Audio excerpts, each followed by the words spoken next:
Are you not? And the selection process and which men he's putting in which boat? I've been analysing over the last period of time and certainly looking as this regatta's gone over the last few days of actually seeing of why the decisions have been made in their way. And I haven't been able to come up with any answers. I'd love to sit down with Jürgen and Wim. I'm sure he's got some answers there, but I don't know what those answers are at the moment. Well, it'll be interesting to see who's in what boat in 3 weeks' time when we have coverage for you of the last of the World Cup regattas from Poznan. And live interactive coverage begins at 10:30 in the morning.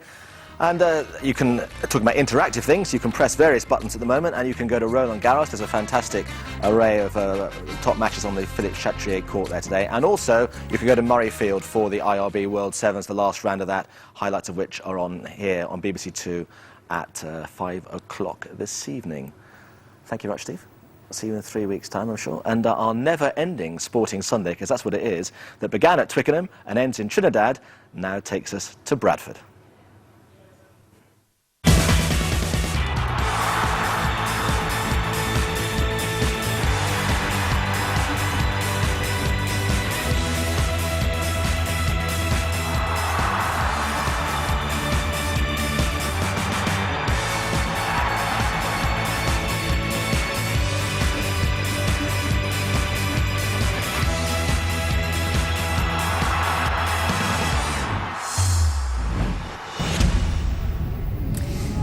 Yes, this is the weekend when the final four of the Carnegie Challenge Cup will be decided. Yesterday we saw a very narrow victory for Leeds Rhinos over Wigan. Today our live match is Bradford against Hull FC, and I'm afraid it's a pretty miserable day here in Bradford. We had heavy rain this morning. It's grim and grey overhead now, and it's a funny old pitch this. You'll see it looks like a piece of bread that's just starting to go stale. The corners are turned up. It used to be a speedway track, and it collects a lot of water down there as well. We will keep you up to date with the other two quarter-finals today, but there is no doubt that this is the most controversial of the quarters. The big question is, should Hull still be in the Cup at all? For the last two rounds, they fielded an ineligible player in Jamie Thackeray. He is now eligible, and he's on the bench this afternoon. They've been ringing the changes on the coaching front. Peter Sharp was sacked after they were beaten by Harlequins. His assistant, Richard Agar, steeped in family rugby league history, takes over. Hull won the Challenge Cup only 3 years ago, against the odds and at the expense of Leeds Rhinos. The cook was hot, but Paul Cook has since crossed over to Hull KR. As for Bradford, 2003 was the most recent of their 5 Challenge Cup wins, again against Leeds Rhinos. Robbie Paul scored a try, he was captain, and Brian Noble was the winning coach.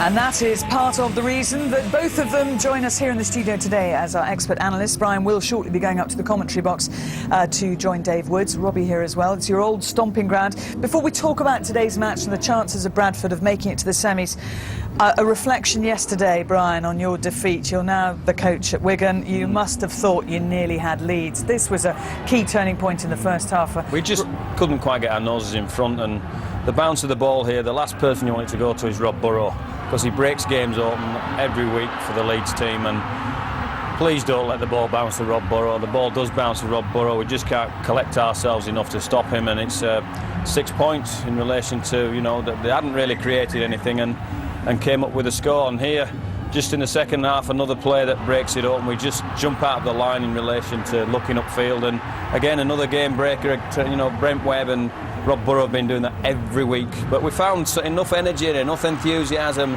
and we found a score at the other end. We were always in the game, and at 18-16 I really fancied us. And the near try we're about to see now could have really turned it in your favour. I just think it's one of those scores. If we convert this score, it's great play from George Carmont to drag somebody in, and maybe H could have gone a little bit further with that, but it's a game of inches, success and failure, and unfortunately Liam Colburn can't get the ball down there on the back of a sensational effort from Danny Maguire, and 2 or 3 minutes later they come down this end of the field and post what was to be the winning score. But extremely proud of the players. You know, I thought we were unlucky. I thought for long parts of the game we dominated and just couldn't quite get the break. Had some good performances for people like Trent Barrett that we saw there, and Thomas Luluai and George Carmont, and it's really disappointing when you're on the back end of a loss like that one. Yeah, you've got to pick the boys up and carry on with the Super League stuff now, I suppose. Let's just confirm that result and to take you through the other 3 quarter-finals, and we'll be keeping you up to date with Hull KR against St Helens, which is currently 0-0. It's only just kicked off that match. Leeds eventually 23-16 winners against Wigan, and the other quarter-final is Wakefield against Oldham. That kicks off at 3:30, and we'll be giving you updates on that as well. Now, Brian, as well as being coach here at Bradford, you played your whole career here. Yes. Robbie, you played a large part of your career here. I was, talking about the shape of the pitch. How do Bradford players use that in their favour?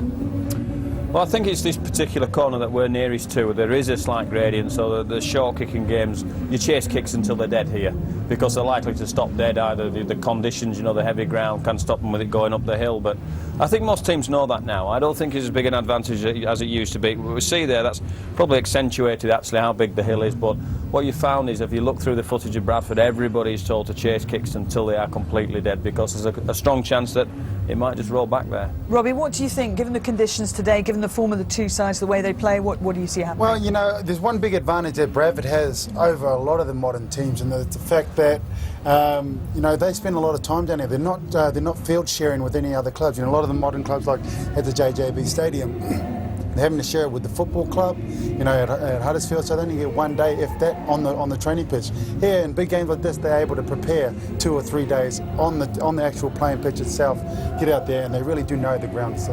OK, I'm going to let you go, Brian, because it's quite a long walk. You'll enjoy it, though, because they will like you here. Easier than you had to do on the pitch yesterday at Leeds, which was quite funny.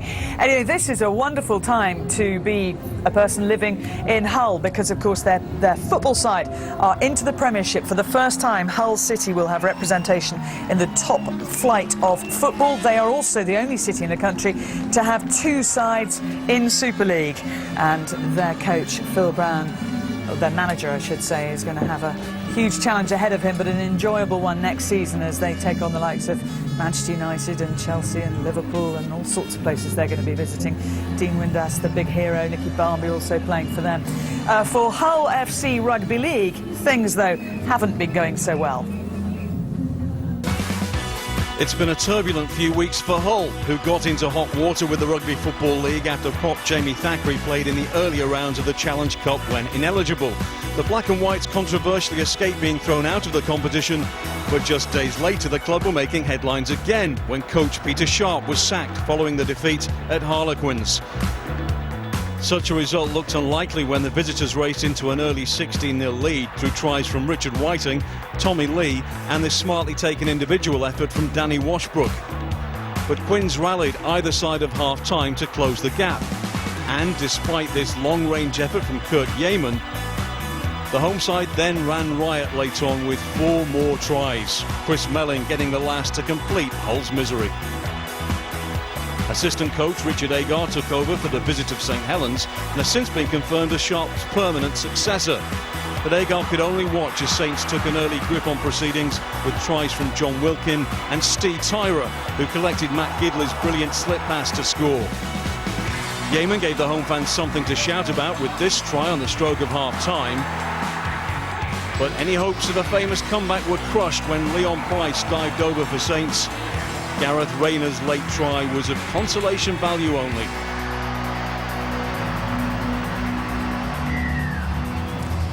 Well, you can see Richard Agar shaking his head in the middle of those shots. Let's hear what he has to say about today's challenge. He's been speaking to Damien Johnson. Richard, you've had all sorts of injury problems, I know, this season. Do you feel you have the players available to beat Bradford today? We've had some injury problems, but I think we're going to concentrate on who's on the field rather than who's off it. And I think we've certainly got 17, 18 players capable of doing a job today. Sean Berrigan available for you. He limped off last week. Yeah, he did, and obviously precautionary. We didn't put him back on, but Sean will be in the 17 today. What kind of response do you feel you've had from the players since you came in last week? Yeah, good. They've been terrific. Obviously, they've been through a tough time, as we all have. And that's one thing we talked about, was the response that they were going to give. And I thought, while there were some things missing from his performance last week, the effort were great. If we can build on that effort and keep working hard, I'm sure the wins will come for us.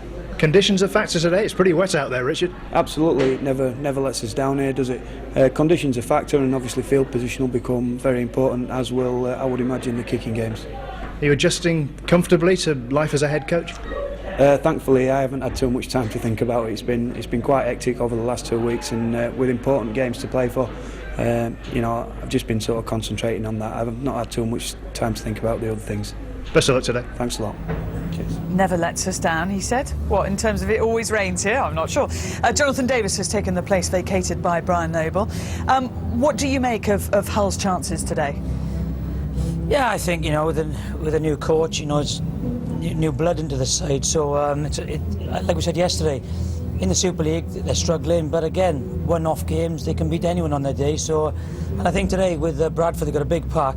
The kicking games will be crucial to keep Bradford away from their try line. And Berrigan's come back into it. He's got a good kicking game with Tickle and Dykes. Those three will be crucial to today. But it's going to be a tough, because it's always tough coming here. Bradford at home is one of those games you don't look forward to really, and you've got to put your body on the line, and I thought so. Now, Richard Agar's already made his mark, Robbie, in signing Michael Crocker from Melbourne Storm, one of the most exciting and, I suppose, volatile players in Australian Rugby League. Yeah, he's a great player, and I think it's a fantastic signing. I think it'll be one of the signings for next season as well. He's one of those players that likes to impose himself, as we can see, physically into the game, physically on individuals. And when it comes to punch-ups and stuff like that, well, actually, from my point of view, I never really get involved. When there's punches being swung on pitch, you'll probably find me near the sideline getting a drink of water. But he's going to be a great signing for Hull next year. Like I said, he'll impose himself physically no matter where he plays, no matter what jumper he puts on. Well, let's switch our focus to Bradford, and they had very impressive wins in their Challenge Cup matches so far. But what about their Super League form? Here's Phil. Bradford travelled to the jungle to face Castleford Tigers, and after falling behind early on, the visitors took control with 3 tries from the forwards. Sam Burgess crashed over before Glenn Morrison, and then Jamie Langley touched down to give the Bulls a 28-14 half-time lead. The Tigers reduced the arrears early in the second half, but Bradford were in no mood to loosen their grip, adding further scores from fullback Michael Platt and standoff Ben Jeffries before Simon Finnegan strolled under the post to complete a comfortable win. Leeds were the visitors to Odsal last week, and despite the absence through injury of key halfbacks Paul Deacon and Yeston Harris, the Bulls took an early 8-0 lead through tries from David Solomona and then winger Dave Halley, who collected Ben Jeffries' pinpoint crossfield kick to score. But winger Semi Tajulala dislocated a shoulder in the build-up to the score. Leeds rallied to lead 12-8 at half-time, but the Bulls nudged ahead again when Tammy Tupu went over, and Paul Sykes added a brilliant touchline conversion. The home side were within a whisker of extending the lead when Tupu got over the try line again, but his effort was ruled out for an elbow in touch. That proved to be a decisive moment as Leeds took a grip on the game with 3 tries in the final quarter. Keith Senior getting the last to give Bradford coach Steve McNamara and his charges plenty to ponder. Well, it could be argued that the Challenge Cup takes on even more significance for these two sides because, frankly, in the Super League, Bradford are underperforming. They're in 5th, and Hull FC are just very grateful there's no relegation this year, considering they finished top 4 for the last 2 years. Let's hear from the Bradford coach, Steve McNamara. Steve, what's the team news? I gather you've got a couple of key players out. Yeah, we've got a couple missing. I think most sides are in a similar position at this moment in time, but Paul Deacon's not made it, and Glenn Morrison's not either. So we're okay though. We've got 17 blokes in there. We're really ready to go. How do you overcome Hull and the conditions out there?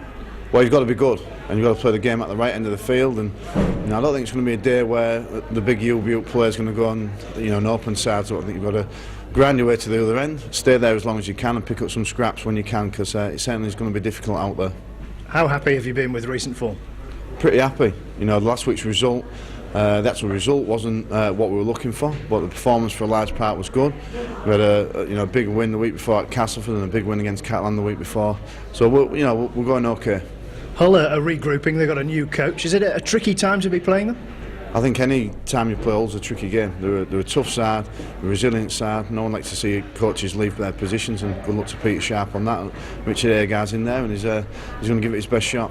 Added spice for you as a Hull lad? Oh, it's a long time gone now, but I still live across there, so yeah, it'd be nice. But it's more important for the team that we do well today, perform well, and hopefully you'll be in that for the semi-final. Thanks, Steve. Cheers, thank you. He was a very good studio analyst for us yesterday, Steve McNamara, but slightly more serious matters. Behind those doors and the big red eyes are the players. They're waiting to emerge out onto the pitch. General thoughts, Jonathan and Robbie, what sort of a match will this be? Well, the weather, will dictate the style of play. The kicking game's got to be crucial. The Bradford pack, they're massive. So if Hull have got to, compete with the Bradford pack, but you've got to go with home advantage. Me personally, I'm going to reiterate what Jiffy's saying. They're a big team in these conditions. Bradford know how to play here. I reckon they'll keep the game tight. On the back of Joe Vagana going forward, getting quick play the balls, them getting them on the back foot. It's going to be a tough day at the office, I believe, for Hull. They try and blast you here, don't they? Yeah. If you come here, you know what to expect, and that's it. Physically dominant game from the Bradford Bulls, what I expect to see. OK, well, let's hand you to our commentary team. Brian Noble is alongside Dave Woods. Well, I reckon it's utterly unpredictable, this one. Bradford Bulls, who on their day can mix it and match it with the best, against a Hull side who've been in the doldrums for most of the season, but who showed a fresh spark in a battling defeat against St Helens last week.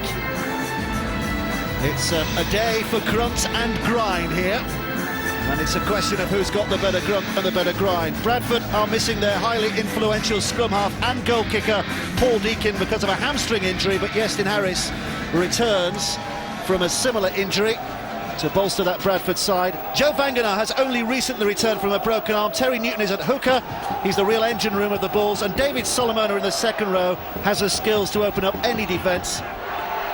Hull's backs, Adam Dykes, this season has been badly affected by injuries so far, but he's back today, and the Australian's presence could be crucial. And another Australian who could be highly influential in this match is Sean Berrigan, injured in his side's last outing last week, but fit enough to start at hooker today. And all of those players available at some point, including the highly controversial Jamie Thackeray, who shouldn't have been in the previous two rounds, but was. But that's another story. Steve Ganson is our referee today. He's been doing the job for an awful long time, still looks as young as the day he first began. Danny Tickle will get us underway, left-footed downfield, and it'll be Bradford's turn in the first instance to bring it away from their own line. It's a big day for the forwards today, isn't it? It's a huge day. They say that the team that controls the ball will control the game. That's going to be particularly pertinent today, Dave. The team that makes the least errors at their end of the field, I think, will come up with the game. We'll talk about the kicking game as well, and Paul Deakin missing today. How big a factor is that for the Bradford Bulls? Well, it's not as huge as it was in the previous 2 weeks when he's been missing. With Harris back, they've got another kicking option, and Newton's been kicking pretty well out of dummy half as well, so Hull will be looking to restrict and put pressure under this kind of play that Newton comes up with now. This is Terry Newton, who kicks from dummy half. He played a full 80 minutes against Leeds last week. His oppo, Wayne Godwin, is one of those who is injured for Bradford today, who he would normally have been spelled with. Here comes Singh from dummy half for Hull. I think this is just about the healthiest Hull have been all season, isn't it? They have had so many injury problems, which to a very great deal led to the exit of Peter Sharp. But Motu Tony, Craig Hall, Richard Horn, Richard Whiting, Paul King and Peter Cusack, the ones who are missing today. Otherwise, they're not looking too badly off. Here's Berrigan from dummy half. He's trying to urge those forwards in the right direction, but it's tackle 6, and they're short of the halfway. So Berrigan will kick from there. Hopes for the mistake, but taken easily enough by Hallett. He's been in terrific form this season, hasn't he, Dave Hallett? He's been electric, and that's the perseverance of Bradford. He's not the 21-22 now. He's applied his trade in the junior ranks and his quick speed. This is what you can't do, Dave. Give penalties away. A round 1 to Bradford. It is a cheap one.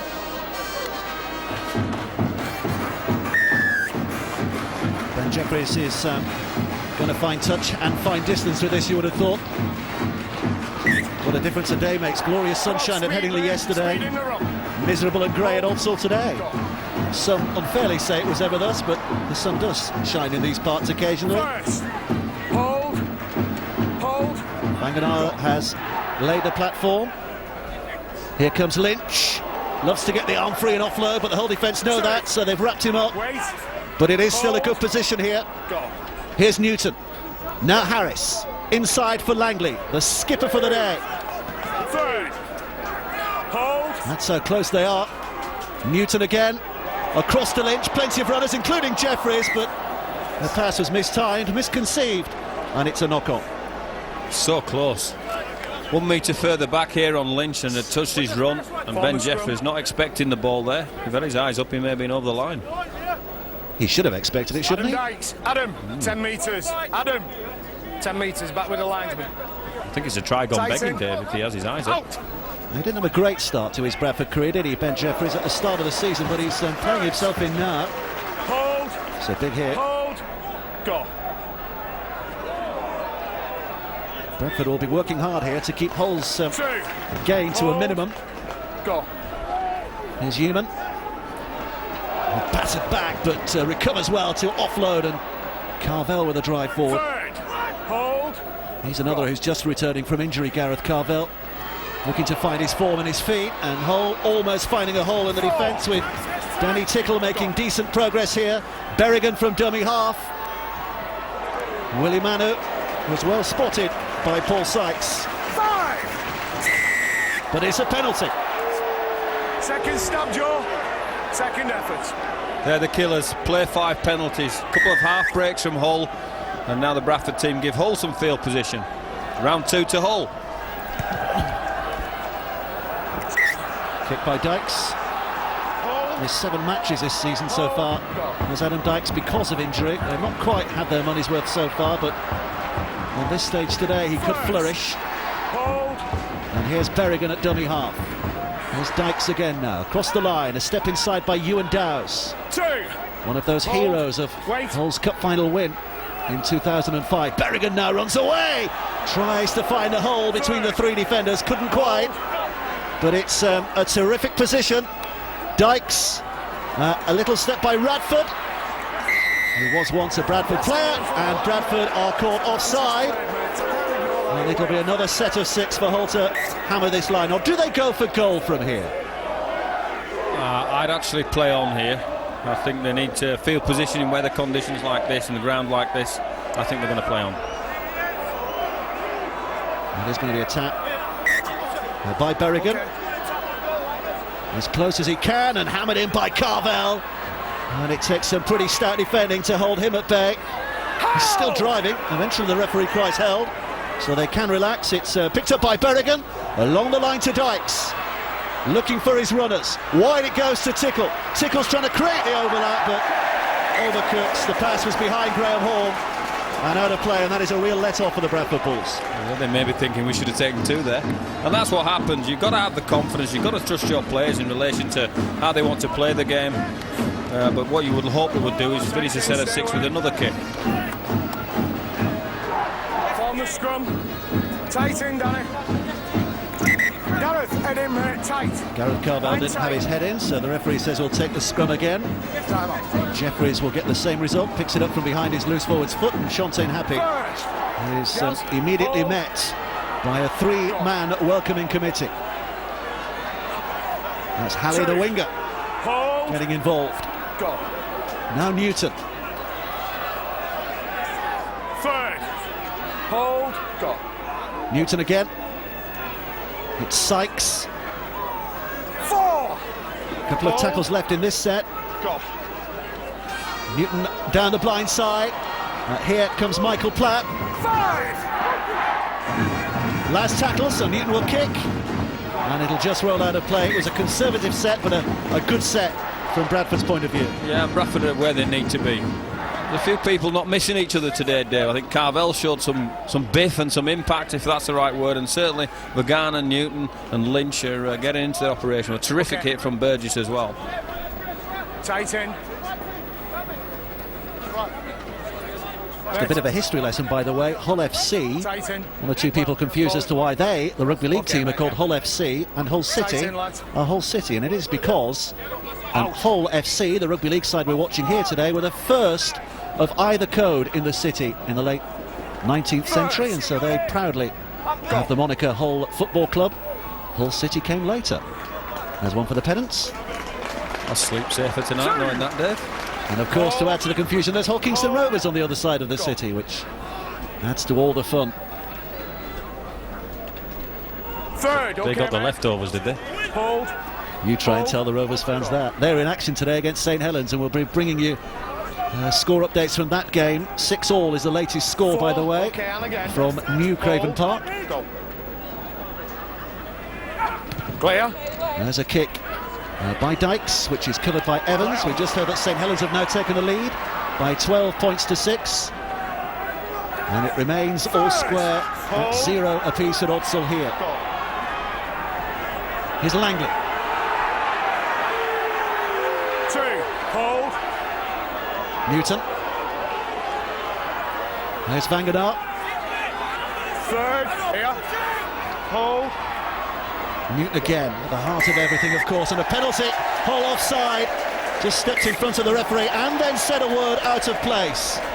A little cheap line, I think, from Berrigan, who might have said something to Steve Ganson, who said, all right, we'll give the penalty 10 yards further downfield, and now this is very, very kickable. Yeah, I think it's a good decision.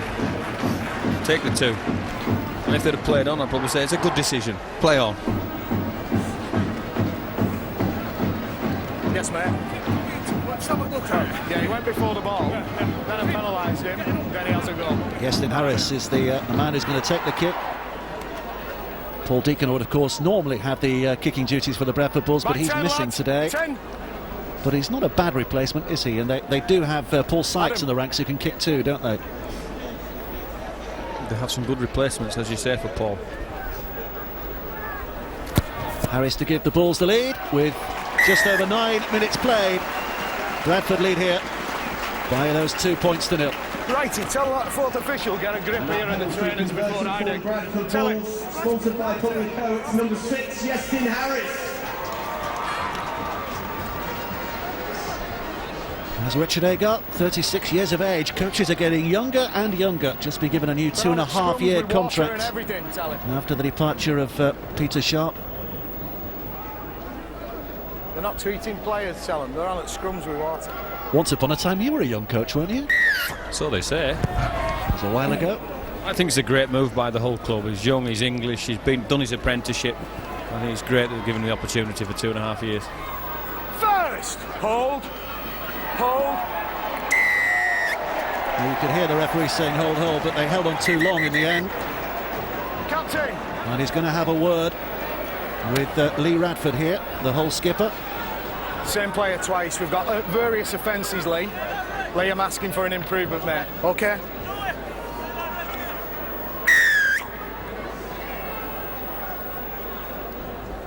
It gives Bradford the real chance to clear their lines here. And that's the key. In these tight games, when you've only got one opportunity with them in a cup game, you've got to make the opposition work really hard out of their own half. Try and make them kick from their own inside their own 40 metres. And now Hull have given 3 penalties away that's enabled Bradford to get out for free. Here comes Lynch with a drive forward. 2. Newton wants to get on with it quickly, keeping the momentum going Bradford's way, and he's worked well behind that rock area there. Move! And again he's being held down. It's going to be another. Oh, in fact, the referee's decided he was milking it there. But Terry Newton, knowing that the referee was growing impatient with Hull, was actually holding the player down to make it look as though he was being held down. This will be an interesting one, because they were on the front foot there, without a doubt, Bradford.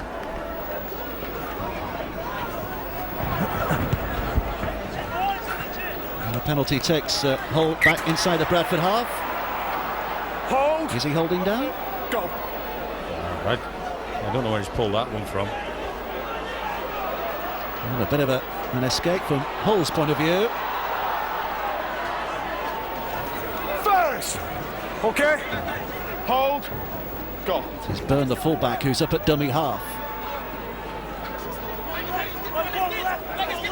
2.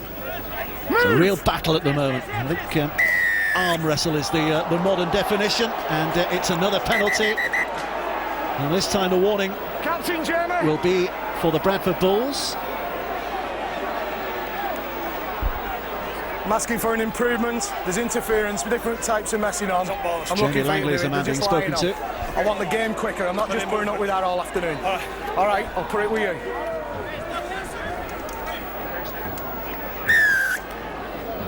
Two, mate. Well, the penalty goes Hull's way, and they are going to go for goal as well here to try and tie things up.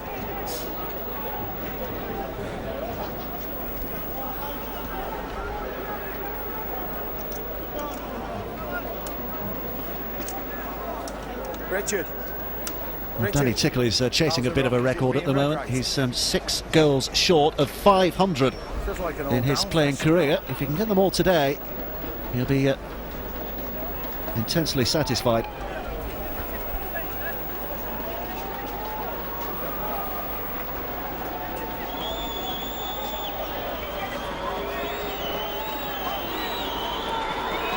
Tickle to add the 2.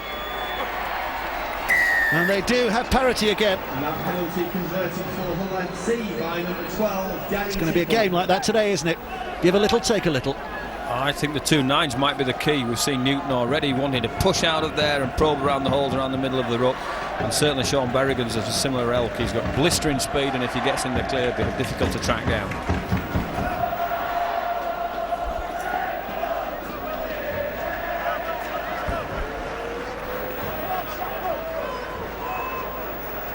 Hull have not got the happiest memories of this ground of recent times. Their last 6 trips here they have lost, including the Challenge Cup a couple of years ago in the 4th round, and they also got a bit of a battering in the playoffs as well the year before that, when they lost 71 points to 0 on this very stadium. But they're doing okay at the moment, 2 points apiece. Go. Here's Dykes. Now Carvel. Third. Hold. Go. Here's Berrigan. Dowsler's trying to drive himself up towards the halfway line. There's still a couple of tackles left in this set here. Here's Berrigan again, running away and trying to bring the big men forward. 5. 6 tackle. Go. They'll be going for distance. Berrigan looking for a kick from dummy half. Solomona did ever so well to get in and make the tackle, and cheap possession handed over back to Bradford. Yeah, that's a terrific play from David Solomona. Gives Bradford field possession again, so they don't have to work out of there. Hold. Go. Vangenaar with a drive forward. Bradford having 1 possession now have a real chance, and they're given a penalty again here. Lots of cheap penalties both sides. The referee is, well, he's going to lose his patience here, isn't it? Next one in the bin. Okay. Next one in the bin. 10 minutes in the sin bin for the next one who gives a penalty away like that. Well, I don't think he can go anything other, can he? Because he's had 2 right. There's a warning, and there's a warning, and there's a warning, and stop it. So he's got to take action now. He's gone down the route of these penalties. He's got to take some action. Well, Richard Agar was taking note of that, and they were just too slowly away. Having made the tackle, they should have got up and got themselves away, and not quickly enough from the referee's point of view. Iestyn Harris to give his side the lead again.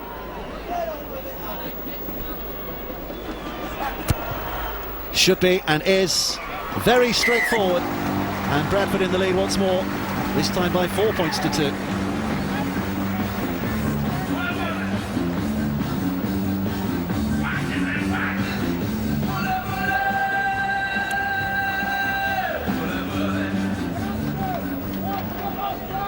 And that penalty converted. They're going up in inches rather than yards at the moment, aren't they?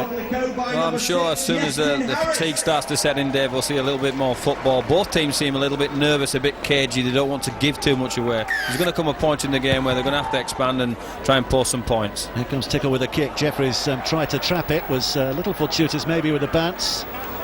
First. Back in by Lynch. Hold. Go. Halley from dummy half.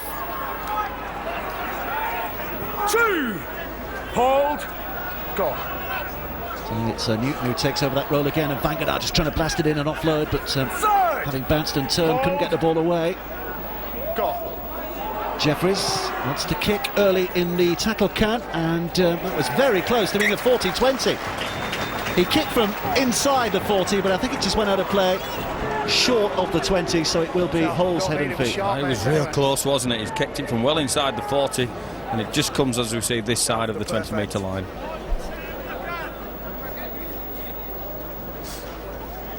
Very close. And a kick early in the tackle count as well. Come on, pack in. Yeah, not a bad idea in these conditions. Both teams are into an arm wrestle at the moment, and those kind of plays can break the game open. There's Graham Hall. Move. Here's Human. A little dabble himself from dummy half. 2. Hold. Sykes was in there to make first point of contact. Now Rayner picks it up. 3rd. Go. Trying to build a little momentum here as Byrne takes it forward again. 4. Looking for a bit of speed from the play the ball to get them downfield as quickly as possible. Yeah, they've sent their quick, exciting backs in there to play fast and to find a little bit of offload, and Berrigan compliments him. He spent a lot of his career in the centres, so he's got speed too. Had his first match for Hull in the centres, didn't he? Since then it's been either scrum half or hooker, and here Dykes will kick. It should be an easy one for Platt to take, and is. It's a decent chase by the Hull line, and Platt's advantage is kept again to a minimum. Hull are not being allowed to settle, Dave. I think one of the tactics of the Bradford team will be to put Dykes under pressure on the kick. Halley lost it. Knock on.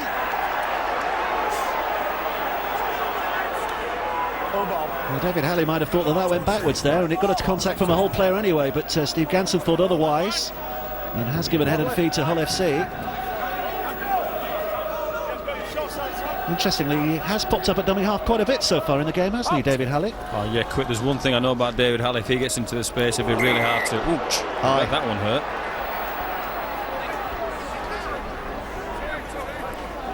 An apology by Sykes. Wrong-footed. This might just be at his range. If you know, when Danny Tickle's opted to kick here on this to bring parity back to the teams, and I'd be sorely tempted to put this one out and have a pop at Bradford on their line on this one. Well, if it is a game of chess, they're just exchanging pawns at the moment, aren't they? You could do with one or two of the bigger pieces being brought into the play as well.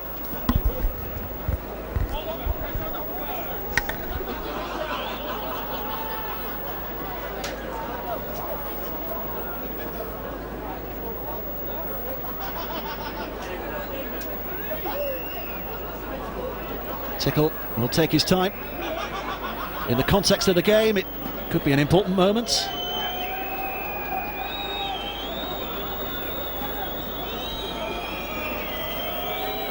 Just short of 40 yards. The distance is the most testing aspect of this particular penalty attempt. It is straight, but he needs to give it plenty of oof, which he has done, and he has hit the target well enough. And it's all square again at 4 points apiece.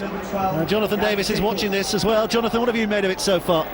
Yeah, it is an arm wrestle, but I can understand. This is the high shot. For me, okay, looks slow at slow speed. It doesn't look too bad, but I thought that is a yellow card for me. And he's on about penalising people and sending someone off for lying on. Surely there was a few high shots yesterday as well, wasn't there, Brian? There certainly was, and I probably agree with you in your sentiments that it only penalises the team the next week and not in that particular game. So I think the yellow card and the red card, if we have that debate, we need to bring them back. Well, the counter argument is, of course, it spoils the game we're watching if the referee gets it wrong, if he sends a player off for 10 minutes or for the full match. I'm just of the opinion that perhaps it makes the decisions a lot easier for the officials in relation to some of them see these things and could take action. Well, it's Hull who are looking to get a bit of momentum built again here, having got themselves back level just about halfway through the first half. No definitive moments of action so far, you wouldn't say. Here's Berrigan. Oh, the kick has hit Burgess, and is anybody's ball, and the referee says play on. Bradford's possession. Solomona.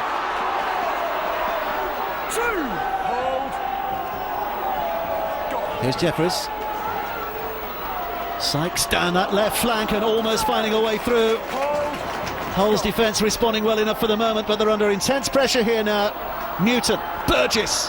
Manu went for the big hit. Burgess is wrapped up though. Newton 12 yards away. Little dash to his left. Oh, and the flat pass to Lynch. just bounces away, and again it's a terrific position that's been handed over rather cheaply. Yeah, Newton's creating the holes. Put Terry Newton on the front foot. It's just up to the Bradford players now to hit the right holes, and they'll go straight through. There's just a little bit of timing issue there. They'll let Hull off the hook. First, hold, go. Singh has moved in at dummy half again with the intention of just burning off a few yards. Hold. Now Byrne, the full back. Similar attempt by him, but not really getting on the front foot here, are they? But they're getting out their own half, Dave, and that's what they'll be concerned with. Here's Rayner. Manu eventually wrestling. He's the kind of player that really can shake a game up, isn't he, Willie Manu? Yeah, and I think he'll come to the fore, as will Solomona. I think that all the teams want their pivotal players on the ball. Six tackle. Little kick by Dykes. Is in fact too large. Straight out of play, hand over. Bradford 25 yards away from their own line. Evans. First. Come on, quicker. Left or right? Solomona. Now Happy. He's on his way to Bath at the end of this month, is Shantae Happy. Not had the best of seasons, but you just wonder now whether he's going to try and go out with a real bang. I think now his future settled, we'll see the best of Shantae Harper. I'm sure Bradford are certainly looking at that as well. Here's Newton. Move. Jeffries waits and has a little dart and steps off the left foot and then brings in Yestin Harris with a good pass, and Harris with a strong enough surging run to take Bradford close enough. Here's Newton. Newton with a dummy, runs straight into Ewan Dowes, who's very strong. The offload there, he had to, it was a six tackle, but he's given it away and Tickle has it back again. Desperate defence there. I thought Harris was through the hole.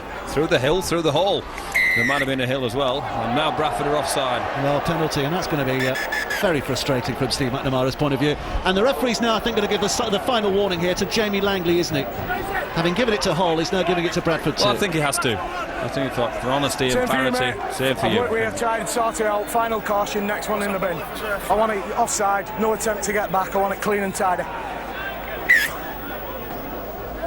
Jamie Thackeray, the man who caused such consternation in the last couple of rounds. He was actually ineligible, hadn't been registered by Hull to play in the Challenge Cup, but found himself playing against Rochdale and then Widnes. And Hull FC were found guilty of fielding an ineligible player, but the RFL decided there wasn't a punishment to go with it, so they were allowed to stay in the competition and Thackeray's allowed to play on. It's a very odd ruling, isn't it? I could get into trouble if you actually say what you're thinking about that. Go on. Here's Manu. Thackeray's still waiting to come. It's Berrigan. Radford. Back and along the line. Substitution for FC number 31, Jamie Thackeray, goes on to replace number 10, Gareth Carvel. Berrigan. Dykes.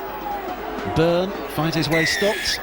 Ben, you're in the bin, mate. Oh, it's Ben Jeffries shown the yellow card, and the referee's patience has finally given up. Too many of those niggling little fouls around the play the ball and around the tackle, the offsides and holding on, and eventually the referee said that's it, and Ben Jeffries is shown the yellow card. What do you make of that? Come on. Well, what I make of it is that he started off down that route. He said he stalled out to do that. He's got no other option. Well, it means for the next 10 minutes Hull have the extra man, and here comes Thackeray. Early touch for him. Berrigan, 5 yards out. Washbrook helps it on to Dykes. Dykes across to Yeaman, big hit by James Evans. That was a real necessary tackle because there was an overlap developing on the outside too. Dykes inside for Dowes, lost it, and it was a knock-on. And all the advantage is lost again, and Sam Burgess is the man who's being congratulated by his teammates. And again, I think one of the Hull players has said something out of turn here because he's given a penalty to Bradford. I think Hull felt that the ball had been stripped. Mr. Ganson had made his decision. You ain't ever going to change Steve Ganson's mind, so you're best keeping your mouth shut and getting on with it. Yeah, there's a strip there from Burgess. But Hull, having been in prime position, suddenly finding themselves having to defend towards their own halfway line. Here's Burgess. Now Newton. It's Lynch. Third. Hold. Go. Newton again. Now Iestyn Harris, who's again just looking to put Hull on the back foot with a kick that has Byrne stretching. It's a good chase by Halley, but he's been beaten, and out to Singh, who steps inside but finds Solomona happy, and Harris and all the others just with the big shoulders to push him out of play. And it'll be head and feet for Bradford here. That's a big victory for the defence. Great play for the D, great play for Bradford. Halley catches him, Harpy and Solomon pull him out. Looked like Singh had half a break from the pass from Todd Byrne. That's great field position for Bradford with a man down. Don't expect them, they won't come up with the points here.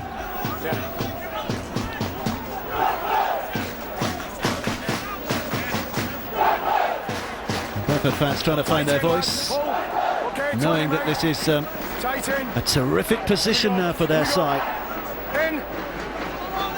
6 tackles from here. Harris inside for Sykes. First. Hold. It's going to be another sin binning. It's Radford this time. The Hull skipper who turns to argue with the referee. There's no point. But again, it's just a niggling foul at the tackle. He's furious, absolutely furious. But he's going to have to spend 10 minutes in the bin. Deserved? Okay, righty, all right. Give me a minute. Well, the reality is, I think we want to come and see. It's a tight game, it's an arm wrestle of a game, it's tense and it's nervous, and as soon as Steve's made the decision to go down this route, he's going to keep doing that. And you know, there's a pinicky penalty, but gosh, he's sent one to the bin, Ben Jeffries, for something and nothing. The other bloke's got to go as well, Dave.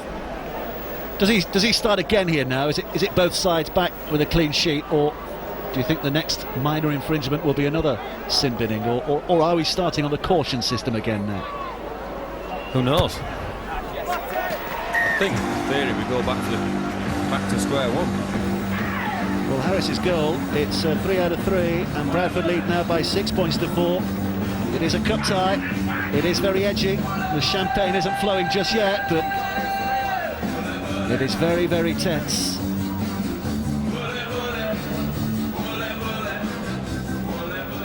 And that's another penalty converted for the Bradford Bulls, sponsored by Publico by number 6, Iestyn Harris.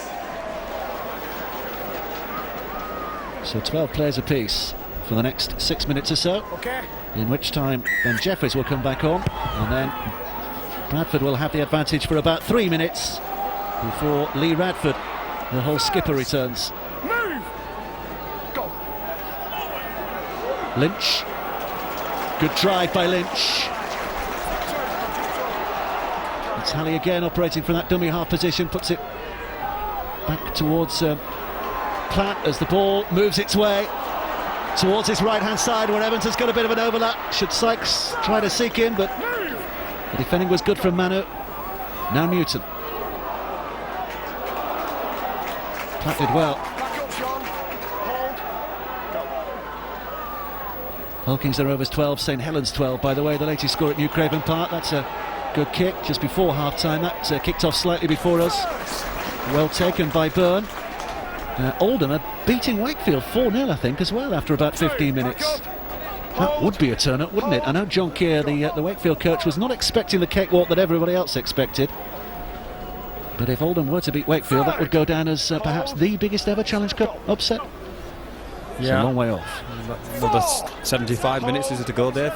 Something like that. Oh! Along came Thackeray.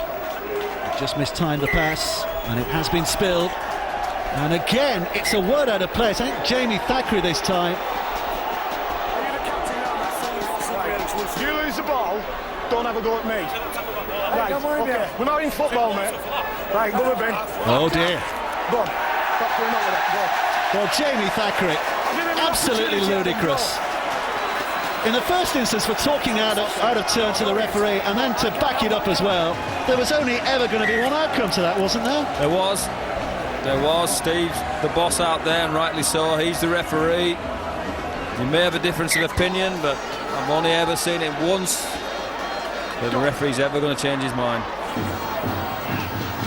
11 against 12, and it is the 12 men of Bradford who are looking to push home the advantage just at the moment. Newton on the inside to Solomona. Solomona looking for a pass, dummies, looks for the pass again, tries to go himself, loves to get the ball out of this kind of situation.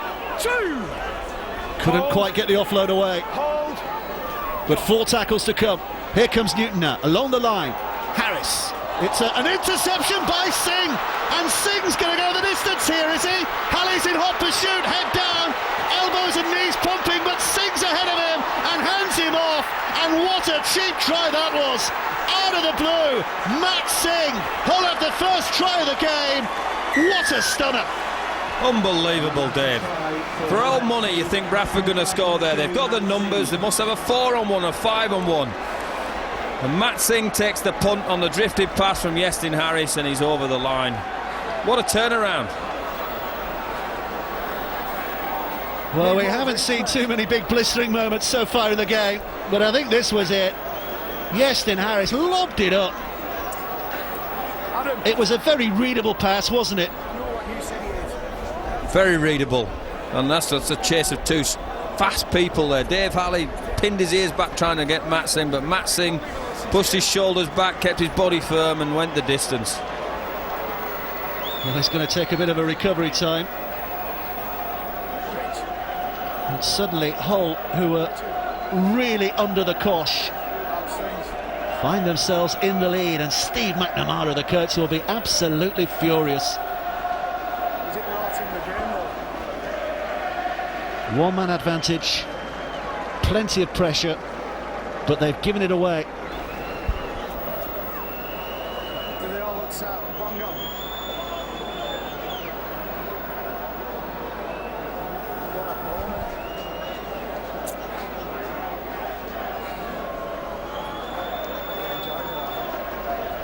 Should be an easy one for Danny Tickle. Finds himself framed, and it is. Another 2 points, 3 out of 3 for him. And it is now 10 points to 6 that Hull FC lead this cup tie. It's been a first half of some rather intense twists and turns. Here we see the speculator from Iestyn. He's seen the overlap, Harpay's outside with another man, and Matt Singh had no other option to have a dig at that. Good take by Rayner behind his own goal line. First, move, go. 7 and a bit minutes left to play in this first half. It won't be long before Bradford are back to all 13 players. 2, hold pal, hold, go. But they do find themselves trailing. Third. Danny Houghton's come on, by the way, as you've just seen, and Berrigan's gone off. There's a youngster, is Danny Houghton. One of the very many that Hull have brought through their own ranks over the years.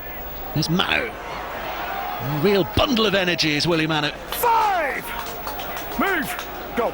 This is Houghton. A kick again that just searches out the touchline. He's trying to put a bit of pressure on Bradford. Wow. Platt with a footwork.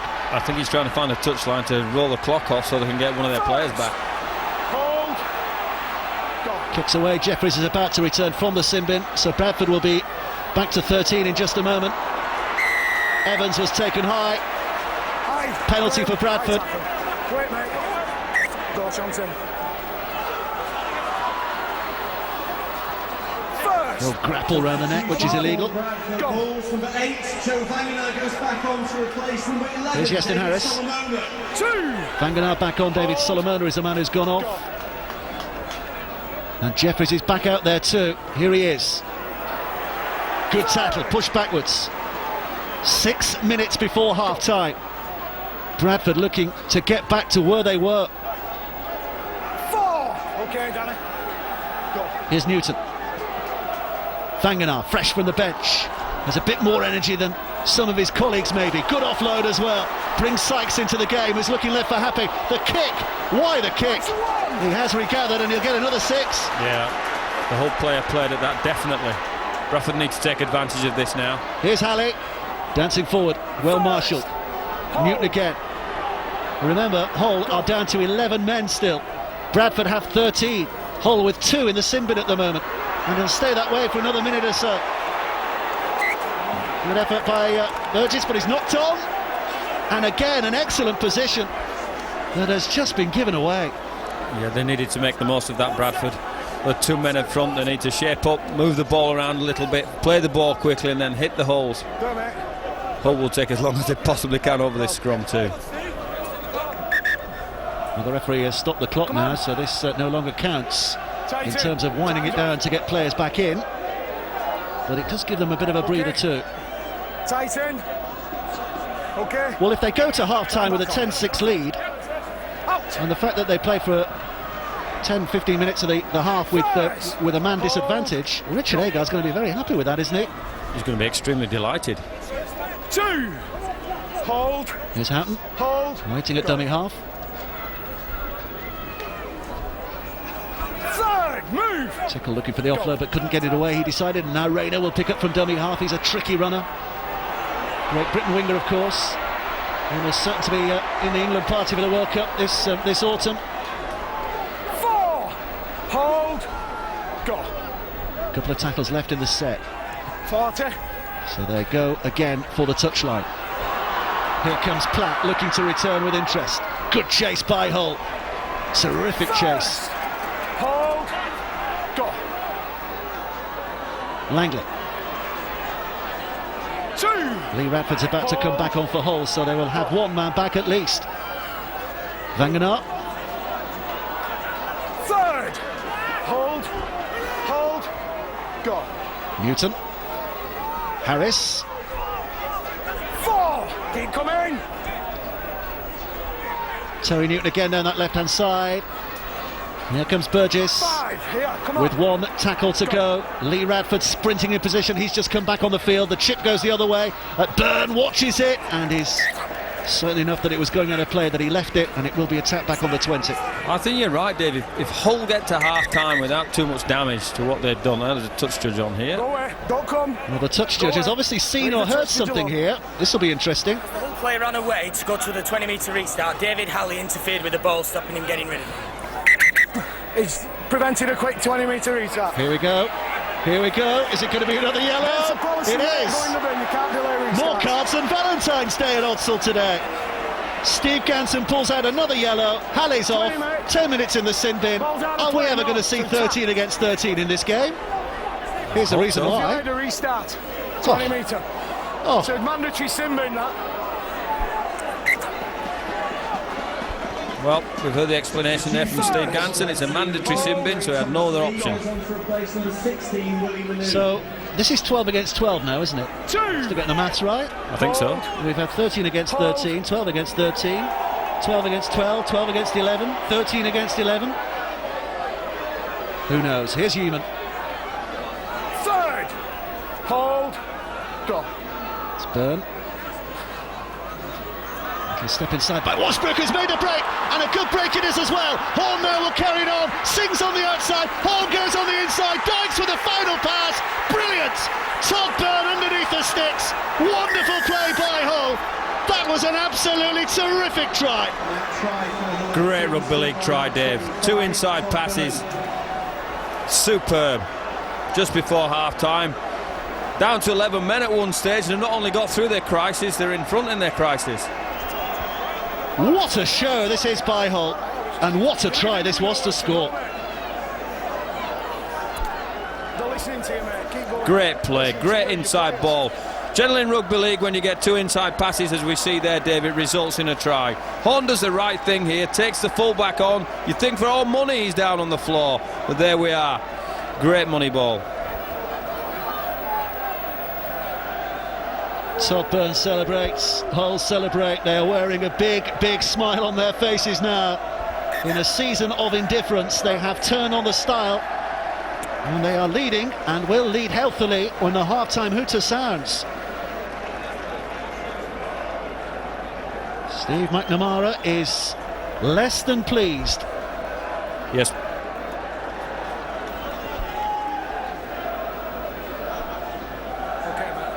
Danny Tickle's 4th attempt of the day, and if he puts this over, Hull lead by 10 points.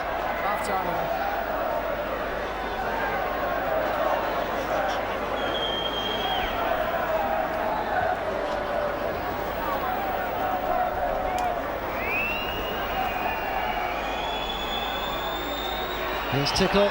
There's 2 points. It's Bradford 6, Hull 16. It's been a bewildering half in many respects. It's been a great ban. If we hold the play there, it's Graham Horn that's going to end up, but this one-on-one situation here, it's a one-on-one and Newton misses the inside shoulder. If we roll the VT on, we're going to see great support play from Graham Horn on the outside, who pushes between those two people. Two people on the inside as well. Todd Byrne pushing hard, looking for their pass from Adam Dykes, super try from Hull.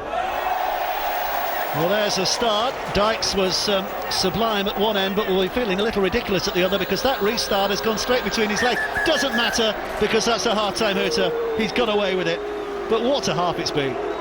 Well, Hull will wonder how they're in front, and that's no disrespect to Hull. They'll be wondering, well, hang on a minute, with 10 minutes to go before the half, we're down to 11, Bradford at 13, we're hanging on for dear life.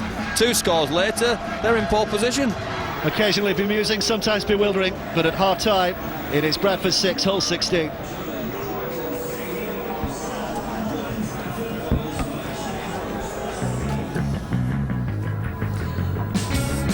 Well, the tale of the first half is a steamy one. It's one of penalties conceded, whistle blowing and sin binning. 4 players in the sin bin, 15 penalties so far conceded. Kicks were traded early on. Bradford, at one stage, looked like they were going to get their noses in front. They never have managed to do this. 4 players in total sent off. That one, Jamie Thackeray, was told this isn't football, but Matt Singh intercepted, ran the length of the pitch to give the first try to Hull, and they were singing loud. Another Bradford player sin-binned there, and what a great try this was. Hull burning bright at the end. Todd Byrne scored just before half-time. Hull lead 16-6.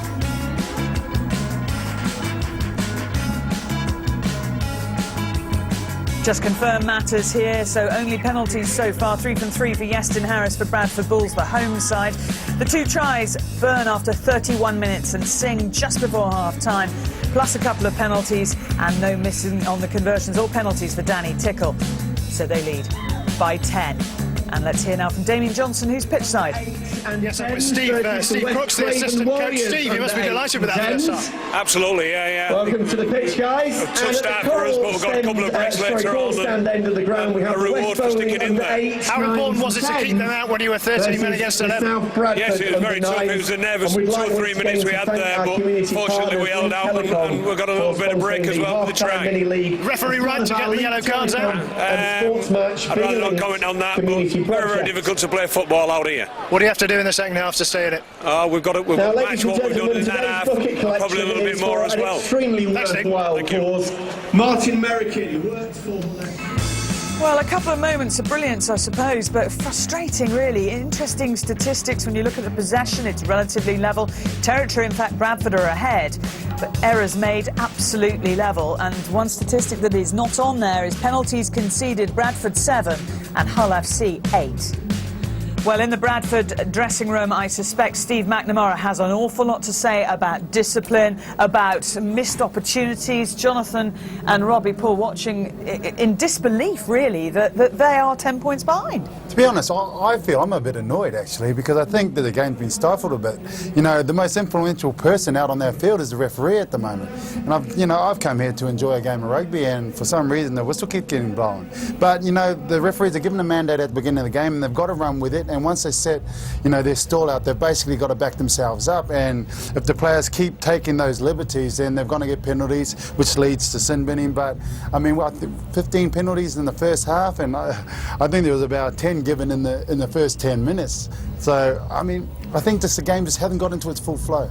The whole dressing room there, they look a bit shell-shocked, I think, probably just because they're leading by 10 points. And Jonathan, I think, as Robbie says, it's 15 penalties, 4 yellow cards. There's also 12 errors. So you're not going to get any momentum in this game in the first half. It's a wet day. And once Steve Ganston sets his stall out, one thing you want from a referee is consistency. And he's certainly been consistent in his decisions. Maybe a little bit harsh, but consistent. And the thing is, sometimes you have to have a feel for the game as a referee. Because I don't think some of those were quite harsh, because they were trying to get off quickly. And if you are going to set your stall and say, right, give a yellow card quicker, and they understand it.